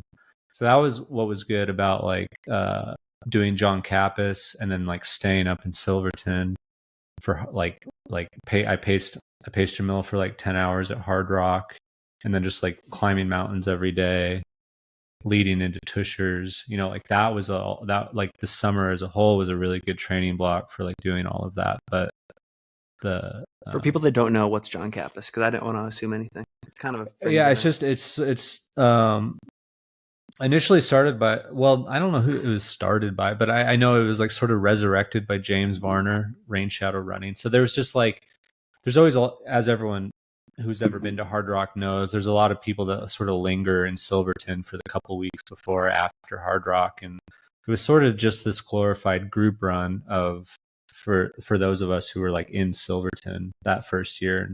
And but essentially it's like a marathon to 50K course with like, anywhere from like 18 to 19 to 20,000 feet of climbing, depending on the course. So like, yeah, almost 20,000 feet of climbing in like a trail marathon. So you're just off trail the entire time. There are 7 mountains. The traditional course was like, there are 7 like 13er ish type mountains around downtown. and you just go up and down the most direct route of all of those mountains. Okay. So that first year, it was taking us like, I don't know. I think that first year I finished in like 16 hours or something like that, which I remember us saying at the time was like probably a world record for like slowest winning 50K time. It's like, but so it's just a fun, and it still is. I mean, it's like Ginny and Eric from Ure took over this year. They do some other events in like the Ure Silverton area. And the Sky Pilots, I think, is like their little organization or whatever. But they took over. James stopped doing it. He did it the first few years, and then Ginny and Eric took over. And they've actually, it's like this year was like a totally different course. It was a low snow year, so we were able to do some things that we can't do some other years. And it was actually, I think, a little bit harder, way more technical of a course. But just fun, like mountain scrambling, like most similar. Like most people don't finish it, and most people don't have the intention of finishing it. It's free. It's like yeah. There were 50 people this year, which like typically there's like, I think the year before there were like 20 of us. It's like probably not great that if all of your listeners run out and like try and sign up for this race, but it's just a glorified group run on some like gnarly terrain with aid stations. And, so the San Juans are notoriously difficult to get permits for races because you go through the entire San Juan Mountains are kind of a patchwork of like private property, private mines, BLM, National Forest, all that stuff. So like that's actually, I think somebody told me once about like Hard Rock. Like if Hard Rock ever lost its permit, it wouldn't be renewed because it's like if you tried to have Hard Rock today, you wouldn't be able to permit it. So it's like so that's another reason why John Caps, like they keep it at like 40-50 people, because anything over 75 you have to have a permit for. So. I don't know if you know the answer to this question, and I've only been to Hard Rock a few times or the San Juans a few times, but like in my experience there, it's amazing to me and you don't even have to look that closely, how much of a junkyard it is for all this old mining equipment. Yeah. Like how does that, like when these companies leave those mountains, where is the responsibility to pull that stuff out? Like how are they allowed to just a lot of modern mines, what they do is they keep the mines technically open. So there's like a huge mine outside of Ajo by the Mexican border in Arizona that like they keep like a skeleton staff there. It's like cheaper to keep like a skeleton staff there, employed there, and to technically keep the mine open so you never have to clean it up, basically. And that's not the case with a lot of the San Juan stuff, but I think that there are techniques like that. I think the San Juans are just so, I mean, it's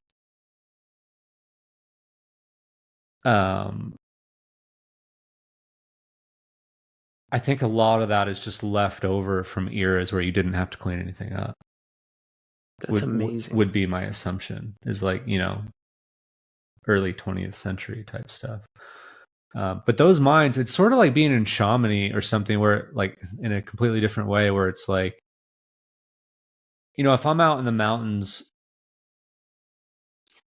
in like Silverton or something, and I like run up Engineer Mountain or something, which is like one of the more popular mountains in the area, and I like see a bunch of people, it like, you sort of get in your head, it's like, God, there's a lot of people here. Mm-hmm. You know what I mean? It's like what's going on? Like, why are there so many people? And it's like, but when you're in Chamonix, it's just like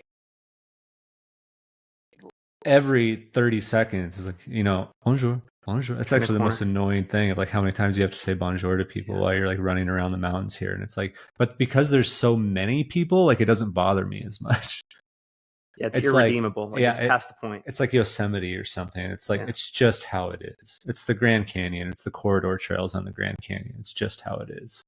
And it's like, the San Juans, I feel like, are similar in that sense of like in any other mountain range, if there was like a messy mine, it'd be like, God, they need to clean that thing up. But the San Juans, it's like, oh, that's like these entire mountains are like that. So it doesn't bother me as much. It's just part of the character. Like part of the character of those mountains is to be like completely fucking destroyed or like you come to a creek and you like take a sip of the water and it like is the worst, saltiest taste you've ever experienced in your life. And it's like that's just like part of the San Juans, is like, from an ecological standpoint, is like they're kind of ruined, and it's like, it's fine. If I was, I don't know, it like bothers me less than other places, just because it's like it's irredeemable. I think you just said it's like it's past the point of like, so it becomes a part of it, and it becomes like the ATVs bother me a lot more in the San Juans than the mines do. But I mean, I don't know a ton about engineering, but I will say it is impressive to see the placement of some of those mines too, like what they were able to lug up those mountains and station things where they did. Pretty amazing.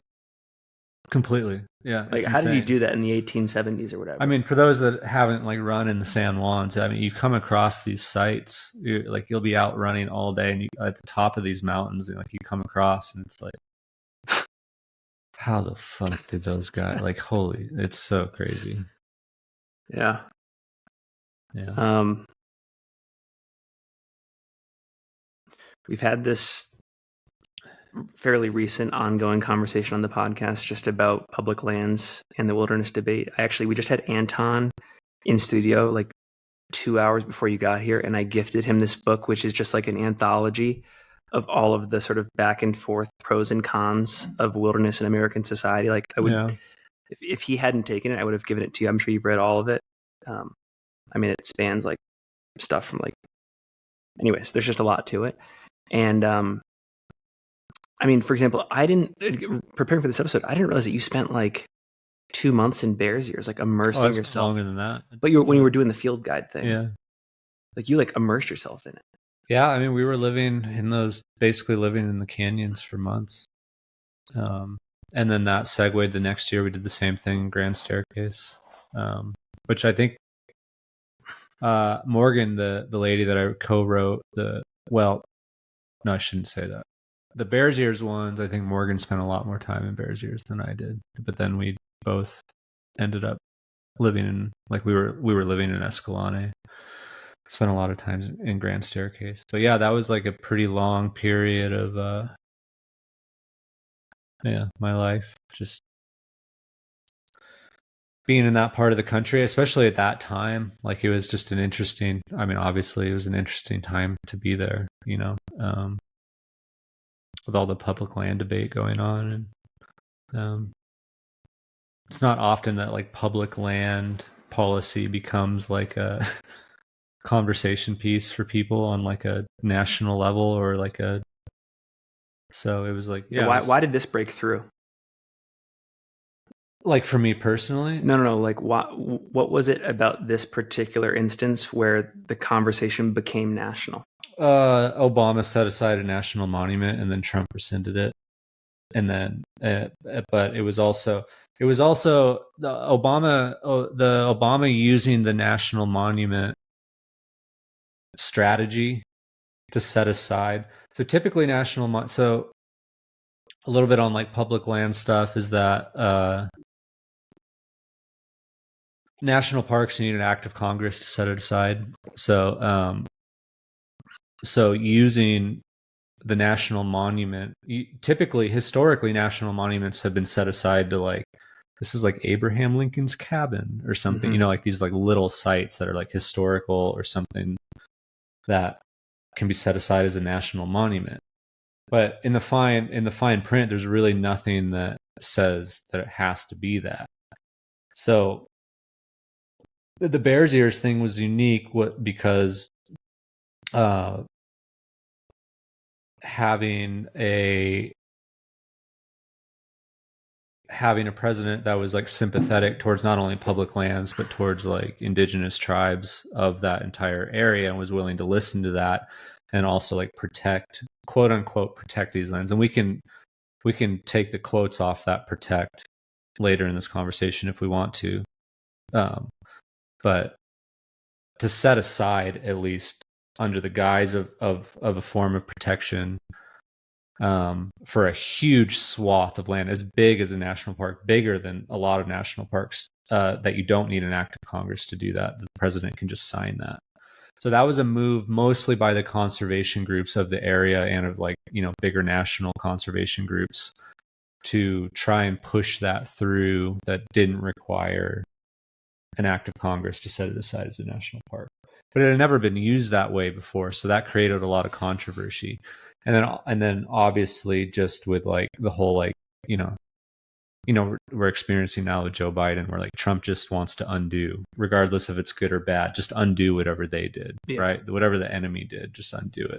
And it's like, so there was a lot of back and forth there, and there was a lot of back and forth conversations, like with the, a lot of people in that part of the country are very conservative, like Mormon families, and they don't like. So it got turned into this thing. It got turned into this thing that it shouldn't have got turned into, because it was just like, it became another thing for, depending on what side of the aisle you fell on, that you were either pro or against. It didn't have anything to do about what was actually going on there, or it wouldn't have like disrupted lifestyles or economics down there and like that. If any, I mean, the only disruption to economics that it could have disrupted was potentially positive for local economies.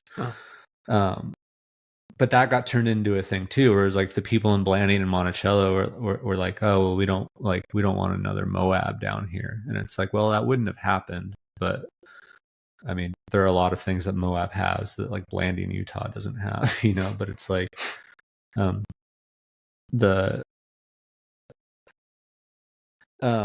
just got, it got turned into this, is just whatever, just another non-issue for people to disagree on. It just got turned into that. And especially for like locals, because it was like, in their backyard to use in a purposeful.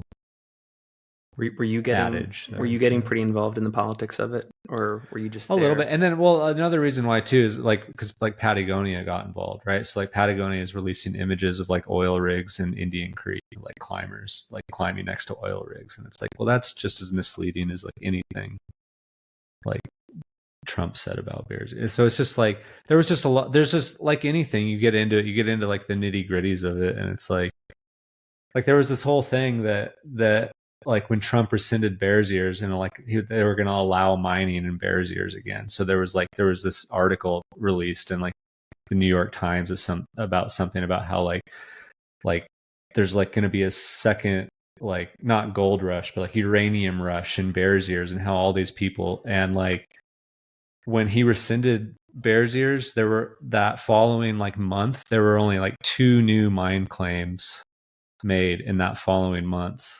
And one of them was me and Morgan, just because I wanted to learn about the mining. I wanted to learn about how to actually, because people talk about like filing mining claims is actually like it's actually a technique some conservation companies have considered, because it's pretty cheap to file legal mining claims. You just sit on it. See, but that's the thing too, is like you can't sit on. So this is a big public land conversation. You can't sit on things. So like mining claims and cattle leases are the same. Cattle grazing leases are the same thing. So like that's actually a technique that like Friends of the Grand Staircase and like Southern Utah Conservation Wilderness Alliance, they like, you can buy these cattle leases from ranchers that are willing to sell them, but the BLM enforces that you run cattle.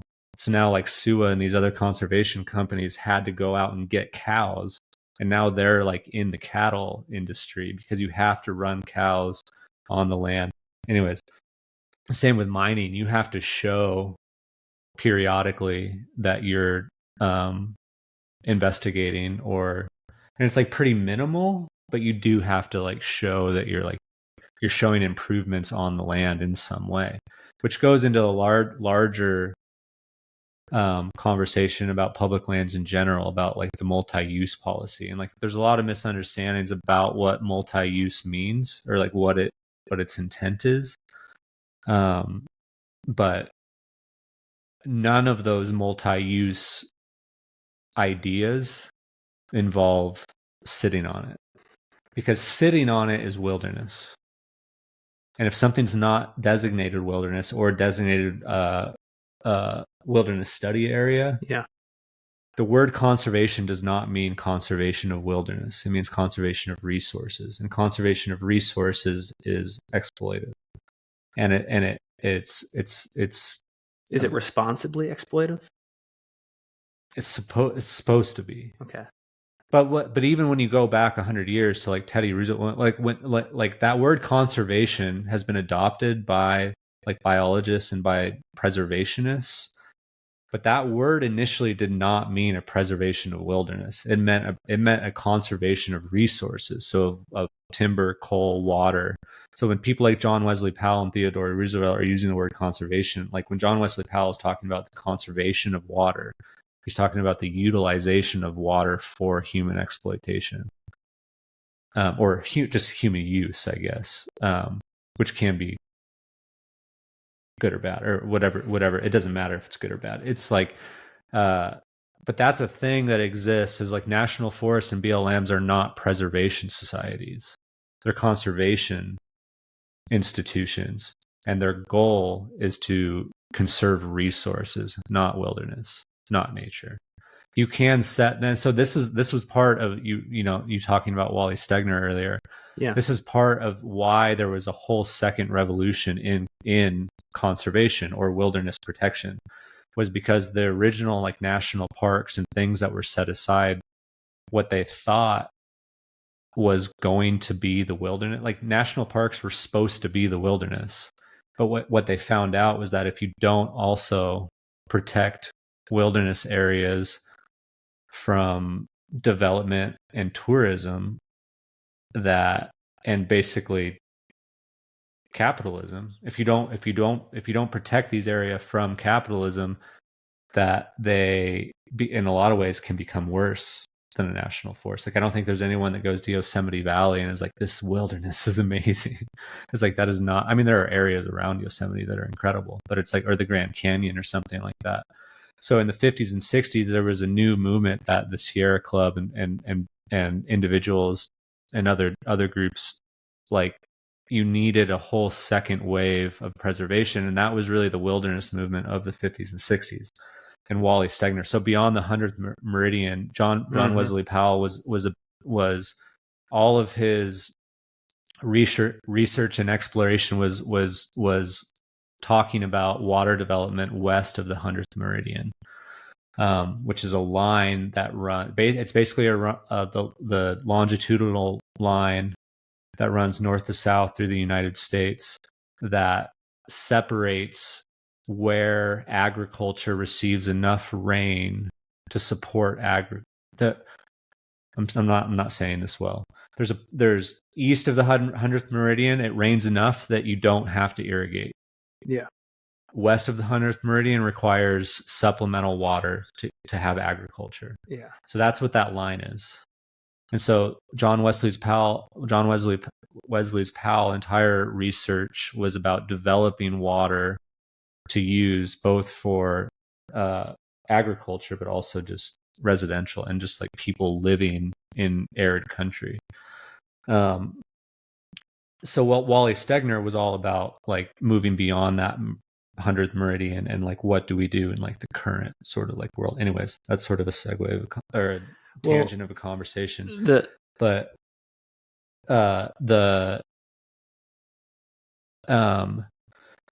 And so the wilderness movement was essentially for that. Like we also need to protect lands from tourism, essentially, from high impact tourism, I should say.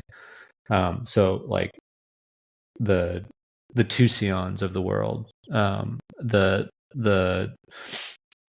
the Yosemite Valley of the world, and so it's like we need to set aside that does not prioritize human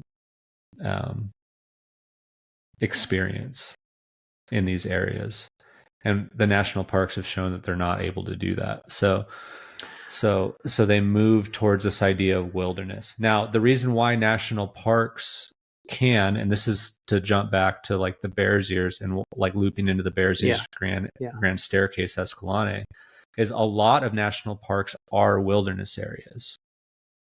So not only do they have national park status, but they also have wilderness status. And the wilderness status is what gives more protection to a land than the national park status does. So when you jump to something like Bears Ears, there's a huge amount of that land that's already wilderness area that has more protection on it than even the national monument status gave it. So it was really easy to like include this wilderness area and include this wilderness area and include this wilderness area. And you get this number of like these millions of acres that's being adopted into this national monument. And it's like, when you actually look at the amount of land that was going to receive more protection by the national monument, it's a very small percentage. And I don't want to give any numbers because I would be making them up because I don't know off the top of my head. But we actually sat down once and calculated the number of acres that are, again, receiving more protections from the national monument than less. Mm-hmm. So basically it would be ineffective for it to be a national monument. It's a really small percentage of the overall percentage of what Bears Ears is. And the issue with that is like, is it worth it? The conversation about that, is it worth it for this relatively small amount of acreage to be set aside as a national monument, when national monuments and national parks as a whole have a policy of integrating and incorporating and supporting high impact tourism? So is it worth it to set aside this small amount of land to have a national monument that now the RVers are interested in because it has that word? Now they're interested in coming. And once they start coming, then the BLM and the national forests feel like, oh, well, we need to start building more parking lots. We need to start building more bathrooms. We need to build more exhibits. We're going to need more hotel. Like there's more people coming. It starts this snowball effect of like, is that worth it to protect this relatively small amount of land? And that's what like Bears Ears is a really great example of like, it's not always good to just set aside things as national parks. The things, typically the people that, I don't want to get too red or blue here or anything on your podcast, but like typically it's Republicans who are in support of national parks, because national parks don't typically usually what national parks do is they take existing wilderness areas which already have more protections than a national park. I know I'm repeating myself a lot, but they take conglomerates of wilderness areas and they call it a national park because it allows economics. It allows capitalism in the door. So you can now develop this area into a national park where you can have hotels, restaurants, and theme parks. I mean, they've been trying to do it to the Grand Canyon forever. It's like they've been trying to develop the canyon, which is actually happening right now on the reservation because they can't do it in other parts. So they're going to the reservation right now. Canyon de Chelly or? No, like the LCR Gorge. Oh, yeah. So like places like that, places along Horseshoe Bend outside of Page. So from like Horseshoe, basically all along Marble Canyon from Page, basically anything south of Glen Canyon Dam, all the way to where the reservation ends, which is like basically the LCR Gorge where it meets the greater Colorado River. So I mean, when I ran the Arizona Trail, it was like I fundraised for Save the Confluence. I mean, you drive around Flagstaff and there's still like Save the Confluence stickers. It's like you go on a river trip, it's like talking point number one is like development of the LCR Gorge. So it's like, but that's because it's on the reservation and they don't have the same public land stuff. So like all the big developers, they've been thwarted at every chance that they get about developing the South or the North Rim because of conservation societies. So they're moving to the reservation now because it's easier, because they don't have the same loopholes to jump through. I want to ask you a pretty large philosophical question. Do you feel like, and this is more pertaining to like the value of wilderness, do you feel like we've reached, maybe you could call it like a point of no return, but do you feel like we've reached this point in society where what we've built is so impossible to undo that the answer for the foreseeable future is to have a planet where a certain percentage of it is like urban sprawl and civilization, and a certain percentage of it is just like remove human involvement as much as possible. Like coexistence can't be the mission. It has to be like these like undisturbed from a human standpoint tracts of land. I just it's the whole problem with the conservation movement in general is that it's an ethical one. That's the biggest hurdle the conservation movement has in general, is that it's just you and I sitting here talking, deciding that needs to exist. There's no real, I mean, you can appeal as a conservationist and as conservation groups do, because you have to appeal like to different blocks and to different groups and to different, like, so if you want to go economics about what, like, if you're appealing to some business or to some, you know, big corporation about why conservation needs to exist, then you need to talk economics. You have to talk about the economics of why it's good to have wilderness areas. Like, you can appeal to that. Or if you're going to go talk to some, like, if you want to appeal to the religious people about like why we need to be like stewards of the planet and things, like, there are ways of appealing to these different areas. But at the end of the day, it's just an ethical thing. It's like you are placing, it's a value that we hold, but it's not an objective value, and that's the biggest hurdle. Do we need wilderness in your opinion? In my opinion, absolutely. But that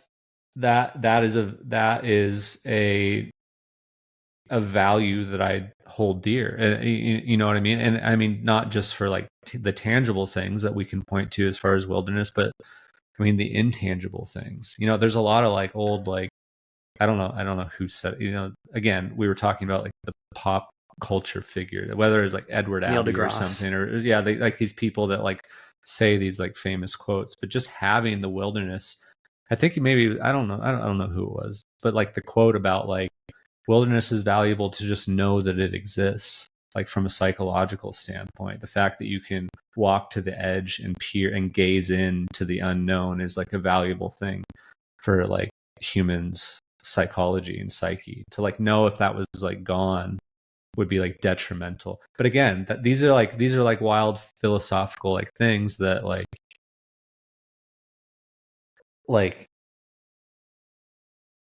who are we to say that like people can't burn the world? You know, it's just a value. It's like human life is a value. Everything is a value. It's just a judgment on the world that you see around you and a quality of life, which is super subjective thing. And at the end of the day, it's hard for us to zoom as human beings, to zoom out that much and look at something so like coldly and objectively. But that is the reality of it, is like everything is a value.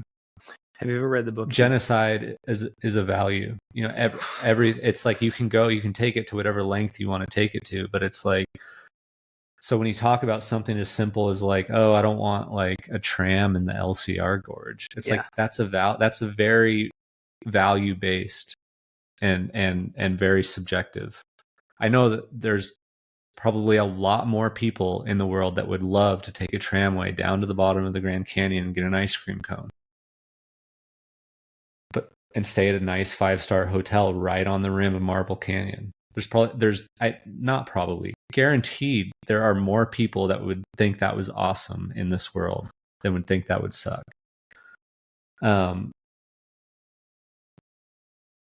So I have strong values, but I also like, yeah, there's just a million different, like, I don't know. Have you read the book Ecotopia? I don't think so, no. Okay. Really quick. It's the plot is, the year is like 1975, and 11 years prior there was this civil war in the United States, and the entire west coast of the US secedes from the Union. So it's like Oregon, Washington, and I think it's Northern California, and they secede to live out what they see as like the most perfect, undisputed environmental values, and they build a society of like coexistence around that. So it's not so much wilderness, but it's just like them living in as close to perfect harmony with the rest of the environment as possible. And the book is all about this guy who lives in New York City. He's a part of the rest of the US. And it's the first time that the president of this new country is allowing foreigners in post Civil War. And so like the chapters are alternating, like starts with like one chapter is like his journal diary of just like his insights living there and being embedded in it. And then the next chapter will be the dispatch that he sends back to the New York Times, like reporting back on what he's seeing. And ever since I read that book, until I've talked with you today, like I've always wanted to have the belief that we didn't need to set aside anything. Mm-hmm. That like the most optimistic thing we could do is just to like work on reforming and like trying to like undo a lot of the bullshit, the urban sprawl stuff that we've created, and like live as harmoniously as possible. Like, wouldn't it be nice if we didn't even need wilderness because we were like amazing stewards? And well, yeah, I mean, the U.S. is, I think, a really interesting example of what we're talking about, because I don't want to give off the impression that I'm like anti-national park. Like I think that, but no, I think you made a great argument. I think you made a great argument that you can thank national parks for creating a system that has protected, like, you know, if it wasn't for national parks, you know, Grand Tetons would be like here. Or like Europe didn't have the opportunity to set aside these national parks. There's already people living everywhere, right? So there's not like there are wilderness areas in Europe, and they're awesome, but it's like, well, we kicked the Native Americans off all these lands. Yeah, but again, I mean, I'll preface what I'm about to say with I agree with you, but again, even that is like super, like, that's not like an objective way of looking at it. Like it's like, and again, there's values again, there. I don't want to get like I agree with you that was like a thing that happened, like obviously, but it's just like you zoom way out of like human existence and like human consciousness, and just it's like yes, that's a thing that happens like everywhere, all the time throughout history. There's people that still live in Canyon de Chelly. There's like houses deep in Canyon de Chelly, Navajos that live there. Yeah, I mean, there are people being removed from lands today all over the world. Yeah, you know, which probably don't want to talk about that either. But it's like, so like if it wasn't for the national parks, we would like. The U.S. is unique in the sense of being like a modern Western country and still having, you know, like 90%, or I think it's like 92% of Alaska is like public land. You know what I mean? It's like I think like I forget. I don't like saying numbers on podcasts because they're never right, or like statistics. But it's like something like half of Arizona is like public land. You know what I mean? Like that doesn't exist almost anywhere else in the world, and it's like. And it's because of national parks, and it's because of all of those things. Because of national parks, wilderness areas can exist today, post 1960s. But like the idea that humans will leave something alone, I just don't think is a realistic like policy. You know, like moving forward for like future generations, maybe in like small scale stuff, obviously it's fine. Like you can do that small scale. Segregation just seems so weird to me. Like in any concept. Yeah, and obviously like as an ideal, of course I like support that idea, and I think that it's like a really interesting ideal. But I also think that like man is and can be, or like should be, a part of nature as much as possible. And it's like, so like I think the areas that, but I just think it's like it's human. It's just part of the human experience, and it's part of the human species in general, is to like, we're at a point in our evolution to like destroy everything around us. But also everything that we destroy are just things that we have perceived value of. So it's like the earth will like there's like George Carlin always talks about this, where it's like environmentalists, like they don't care about the earth. And that's a distinction. Like they're not pro Earth. They're pro having a nice place to live. Like the Earth will be fine. It's the people who are fucked. Yeah. And that's a different thing. It's like, and that's fine too. I mean, I don't know. Again, it's all just to keep repeating. It's all value based. So it's like if humans burn themselves out, then so be it. It's like it's nice to be at a point. This is like a George Carlin thing to have. I love George Carlin. Quoting George Carlin, where it's like I've given up on having I'm not quite to this point yet. I think it's nice to say that you are in like idealistic, but like I don't have a horse in the race anymore. Where it's like I'm able to look at humanity with this like awe, both positively and negatively. But like I've dropped out of having a horse in the race. Like I don't care anymore. It's like I can't care anymore. It's like I don't admire 90% of what I see in humanity. So like I have to like retract from it and just observe it and just stand in awe of all of these things, because it's like I I wake up I have friends that wake up in the morning stressed about who the president of the United States is. And it's like I at a certain point, like I haven't completely dropped out, but I admire those who have. And I think that it's like, especially in the United States, like I don't want to, be dramatic, which I am about to be like clearly dramatic, but it's like, I don't know. I feel like we're still at a point in American society where like they're not rounding people up so we can like get out while we can. it's like it's not as bad as it could be. So it's like, yeah, I don't know. Just the whole thing with I mean, to maybe move away from that direction of conversation and back to like public lands, is like nothing is safe. Yeah. It's like we think things are safe, but I mean, that was just a thing that happened, right? Like they were going to sell off however much of all of our public lands, and like all of Marble Canyon, which we were just talking about, like was in that bill, and it's like, so, nothing is safe, nothing is sacred, nothing is precious. It's like it's all open for whatever new wave of society comes along, and they have different values and they have different things. We currently exist in our society, and we have these values and we have these things that we hold dear and really important. And I hold those things as well. But I'm also able to acknowledge that those are just products of my society and of my psychology and of like what I consider to be like reality and important and all these things. And it's like those things change drastically, from society to society. I mean, even in the same world, you can go to other parts of the world and it's very different values. So it, I don't know. Yeah. Well, I actually like doing it this way. We're definitely not talking about running, are we? No, we're not. And here's the thing. I mean, well, a couple of things. Number one, I don't know how to end these conversations except abruptly.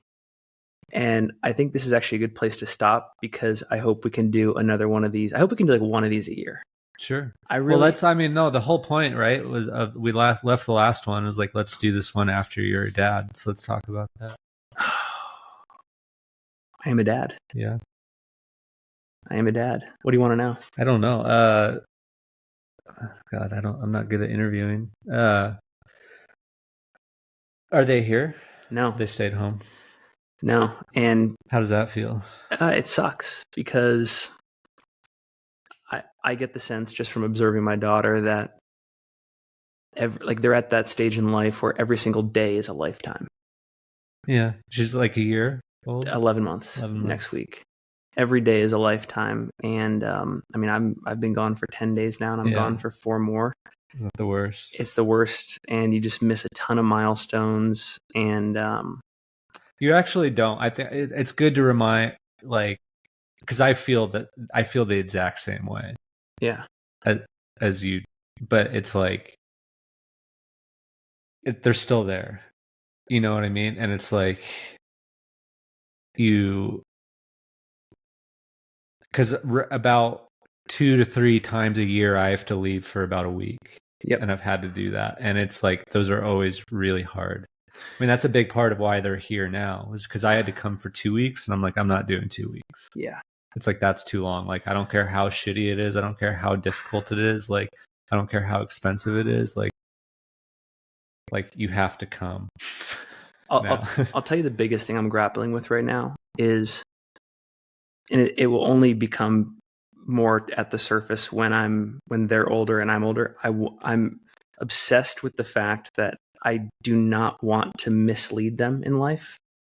And I want to make sure, and one of the biggest priorities for me is that regardless of whether they appreciate what I'm doing, I don't want there to be any mistake that A, I love what I'm doing, B, I think it's an educated guess at what possibly makes sense to do in this world. And that, like, I'm to as much as I can possibly be like pro-social and like serve something or help something. And so I think like they've heard me ad nauseum the past couple of days, like get really self-reflective about even just like the value of coming here to Chamonix to do media for UTMB. You know, I don't think it's a bad thing, but again, like you said, you want to impress your kid, Mm-hmm. and I find myself like wanting to impress my daughter. And yeah, that's been hard for me, is realizing that what I perceive to be like a really good upbringing or like a really interesting, engaging upbringing is not necessarily what a 2-year-old wants. So I went into being a father as being like, we're going to travel the world, you're going to like live this like lifestyle, you're going to like have French godparents and Spanish godparents, and you're going to be like this child of the world, like experience in the world. And it's like, no, a 2-year-old wants to be at home all the time. Yeah. She doesn't want to leave home. She wants to read books. She wants to read 40 fucking books a day and like be at home and hang out with mom and dad. And like, I'm like, oh, like, right. Like my sort of like projection on it. Maybe when she's older, she'll want that. But until then, like being sort of a boring parent, or like a more, not a boring parent, but that's too harsh, but just like more of a like a traditional parent is like, that's what stable. A stable parent is like, that's what a kid wants, you know? And it's like, so like I was really excited to have the opportunity to give my child like a lifestyle that I wished that I had. And that's not necessarily the case. Or projecting certain values onto a toddler, where it's like, you know what I mean? Or it's like, but, and that's not to say that like you can't adjust those things or like be there or like show, like what you were saying, like show them the world and like teach them all of those things in the best way that you know how to do that. And like, but, yeah.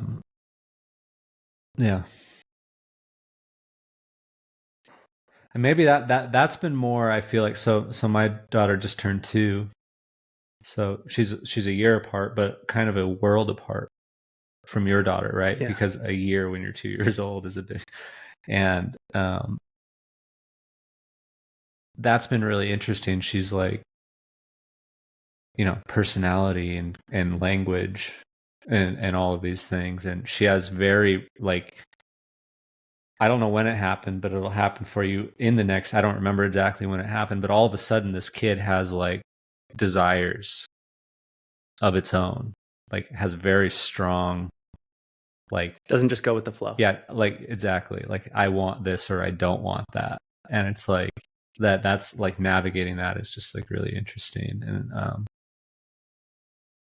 yeah, especially for I mean for parents who are I think I assume that you're similar, like sort of like hyper engaged and thoughtful parents, right? It's like because not everyone is that, unfortunately, but it's like it's like this ongoing exercise. And yeah. Oh, I got to give you like I think this is a story that really quick story that I think just represents the joys of parenthood.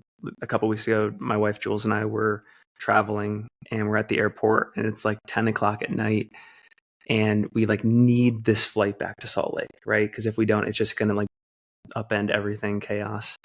And we get to the checkout counter or whatever you call that thing, and we find out, we're in like a long line, and then we find out that the flight's canceled. We have to, and then all the airport hotels are booked, and we have to go like take an Uber like 30 minutes out around New York City to find a spot. And like Jules and I are about to freak out. You see everyone in line, they're like in tears, freaking out. And our daughter's just on like a blanket, there at the gate, just being like, yeah. And she obviously cannot grasp the situation, but like somehow she has chosen joy and curiosity and just excitement to be wherever she is. And so I think one of the big things that I've appreciated since she's been born is doing my best, no matter the circumstance that I'm in, to just like appreciate being there.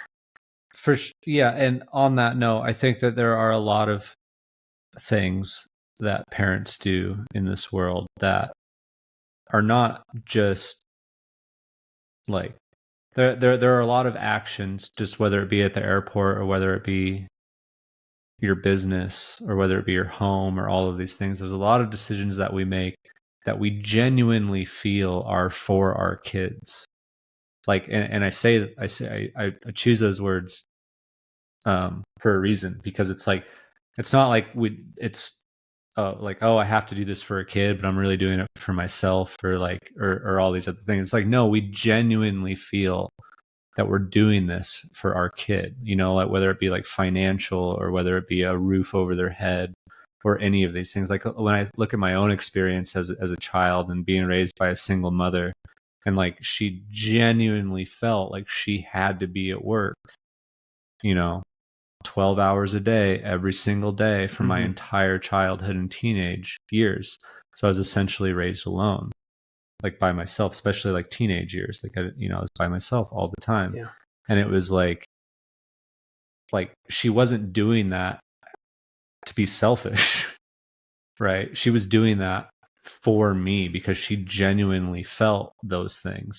But what I'm realizing now is that like all of these things that we do that are genuinely for our children, like, don't really matter. Like as much as we like think that they do, like they're not that important. Like I would have rather lived in a van with my mom and driven around the country. So presence is the most important presence thing. Is everything. Okay. And like kids don't care about your house. Like they don't care if they live in a shitty apartment. You care. And that's fine if you care about that. I'm not even saying anything about that. Like, but your kid doesn't give a shit whether or not you live. Maybe when they're teenagers, they start to care a little bit. But like when they're kids, like they don't care about being poor. They care if you're there or not. Mm-hmm. And so it's like, that's a thing for me, is like the financial side of things. Like I'm spoiled. I'm lucky. I have, I'm a fucking athlete. Like I don't have anything to complain about. It's like, that's another thing like Jeff and I talk about all the time. Like, yes, we get stressed out about things, but the reality is like we get paid to do what we'd be doing anyways. It's like, there's a reason why people want to be sponsored athletes, it's like, because it's a sweet gig. Anyway, that's another conversation. But all I'm saying is that like I would have preferred to be poor and with my mom than have her work my entire life. I think, right? Like, I don't know. Is that a conversation you've had with her? No, because I don't want to offend her, and hopefully she doesn't listen to this, because I don't want her to feel like I don't appreciate what she did for me. Yeah, because I absolutely do, in every sense that you can. I appreciate everything my mom has ever done for me. But the reality is, I think she could have worked half as much, and we could have had more time together. It's like, so like in embracing that as a parent for me is like, there's this thing, like, oh, we have a kid, we need to go like buy a new Subaru or whatever. It's like, well, like, there's lines in the sand, or there's like, there's things like, maybe like, there are other considerations there, like safety, like that's fine, like things like that. But like your kid does not care ever. Yeah. Yeah. So I think in my case, the tragedy is that like I'm here in Chamonix for 2 weeks and I'm not with my kid. But there's a balance, right? So I do the same thing. Like I have to come to Europe to do things. I have to go trail mark in the US for a week. Like when I get back from this, I have to go up to Bryce Canyon and deal with the shit show because the course burned. So I have to like go deal with all of that. And it's like, because we have a race in 2 weeks when I get back, and it's like, am I going to drag them in the van like a few days after getting home from 2 weeks in Europe? Like probably not. So it's like they're like, but you always have to strike a balance, and it's like again, I think we talked about this last time. There are ideal versions of ourselves that we aspire to be, and where we lack in those idealisms is where we are hypocrites or whatever. But it's like, that's true of everything. It's not just with ourselves and with our identities and with our personalities, but also with like, there are, how you are as a parent is there are ideal values that we have as a parent, and you aspire to attain those ideals as much as you can. But there are balances. So like, yes, I have to leave for like a total of probably 3 to 4 weeks out of the year and not be with my daughter, but I'm also able to not have a real job. And like, I'm there every morning when she wakes up, and I spend all day with her when I am present. And it's like we're essentially both stay-at-home parents because I have to leave for a month out of the year. So that's 10% of the year that I'm not able to spend with her, but which I think is more than most parents get. Right. So it's like, that's the trade-off. So it's like, and again, everyone is going to find their own trade-off with that. And that's the thing, is like, it's a privileged thing to get to be able to do that. Like every parent wants to spend all their time with their kid. Of course they do, but not everyone can. There are like, but I feel like I'm giving like recommendations or something, but like I'm not, but I would say that like, for myself and maybe for you and maybe for my friends and conversations about this, about like how to be the best parents we can possibly be, is like, just fucking be there. Like, it's not that hard. I mean, it's hard to do it, but intellectually it's not that hard. It's like, just always be there as much as you can. And don't resent your kids for like ruining your nightlife or something, or whatever that is. But I mean, it helps being older too. I mean, I think we're both like older, so it's like, yeah. A lot of people, I think, not resent is a strong word, but I think a lot of people like have like this like, oh, you like ruined my 20s, or not ruined, but you took away my. I'm having a hard time finding a nice way of saying that, but yeah, being older is helpful, and being in a good spot in life is helpful. Well, yeah, I think I'm actually glad we extended it.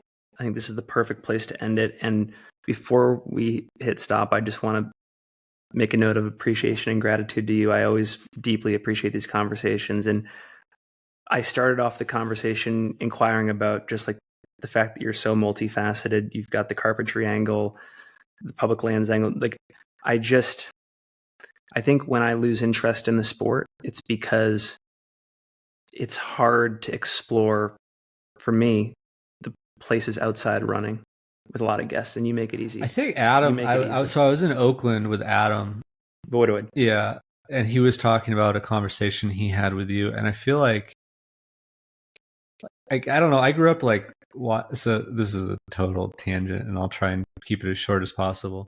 Like, I grew up watching like WWF.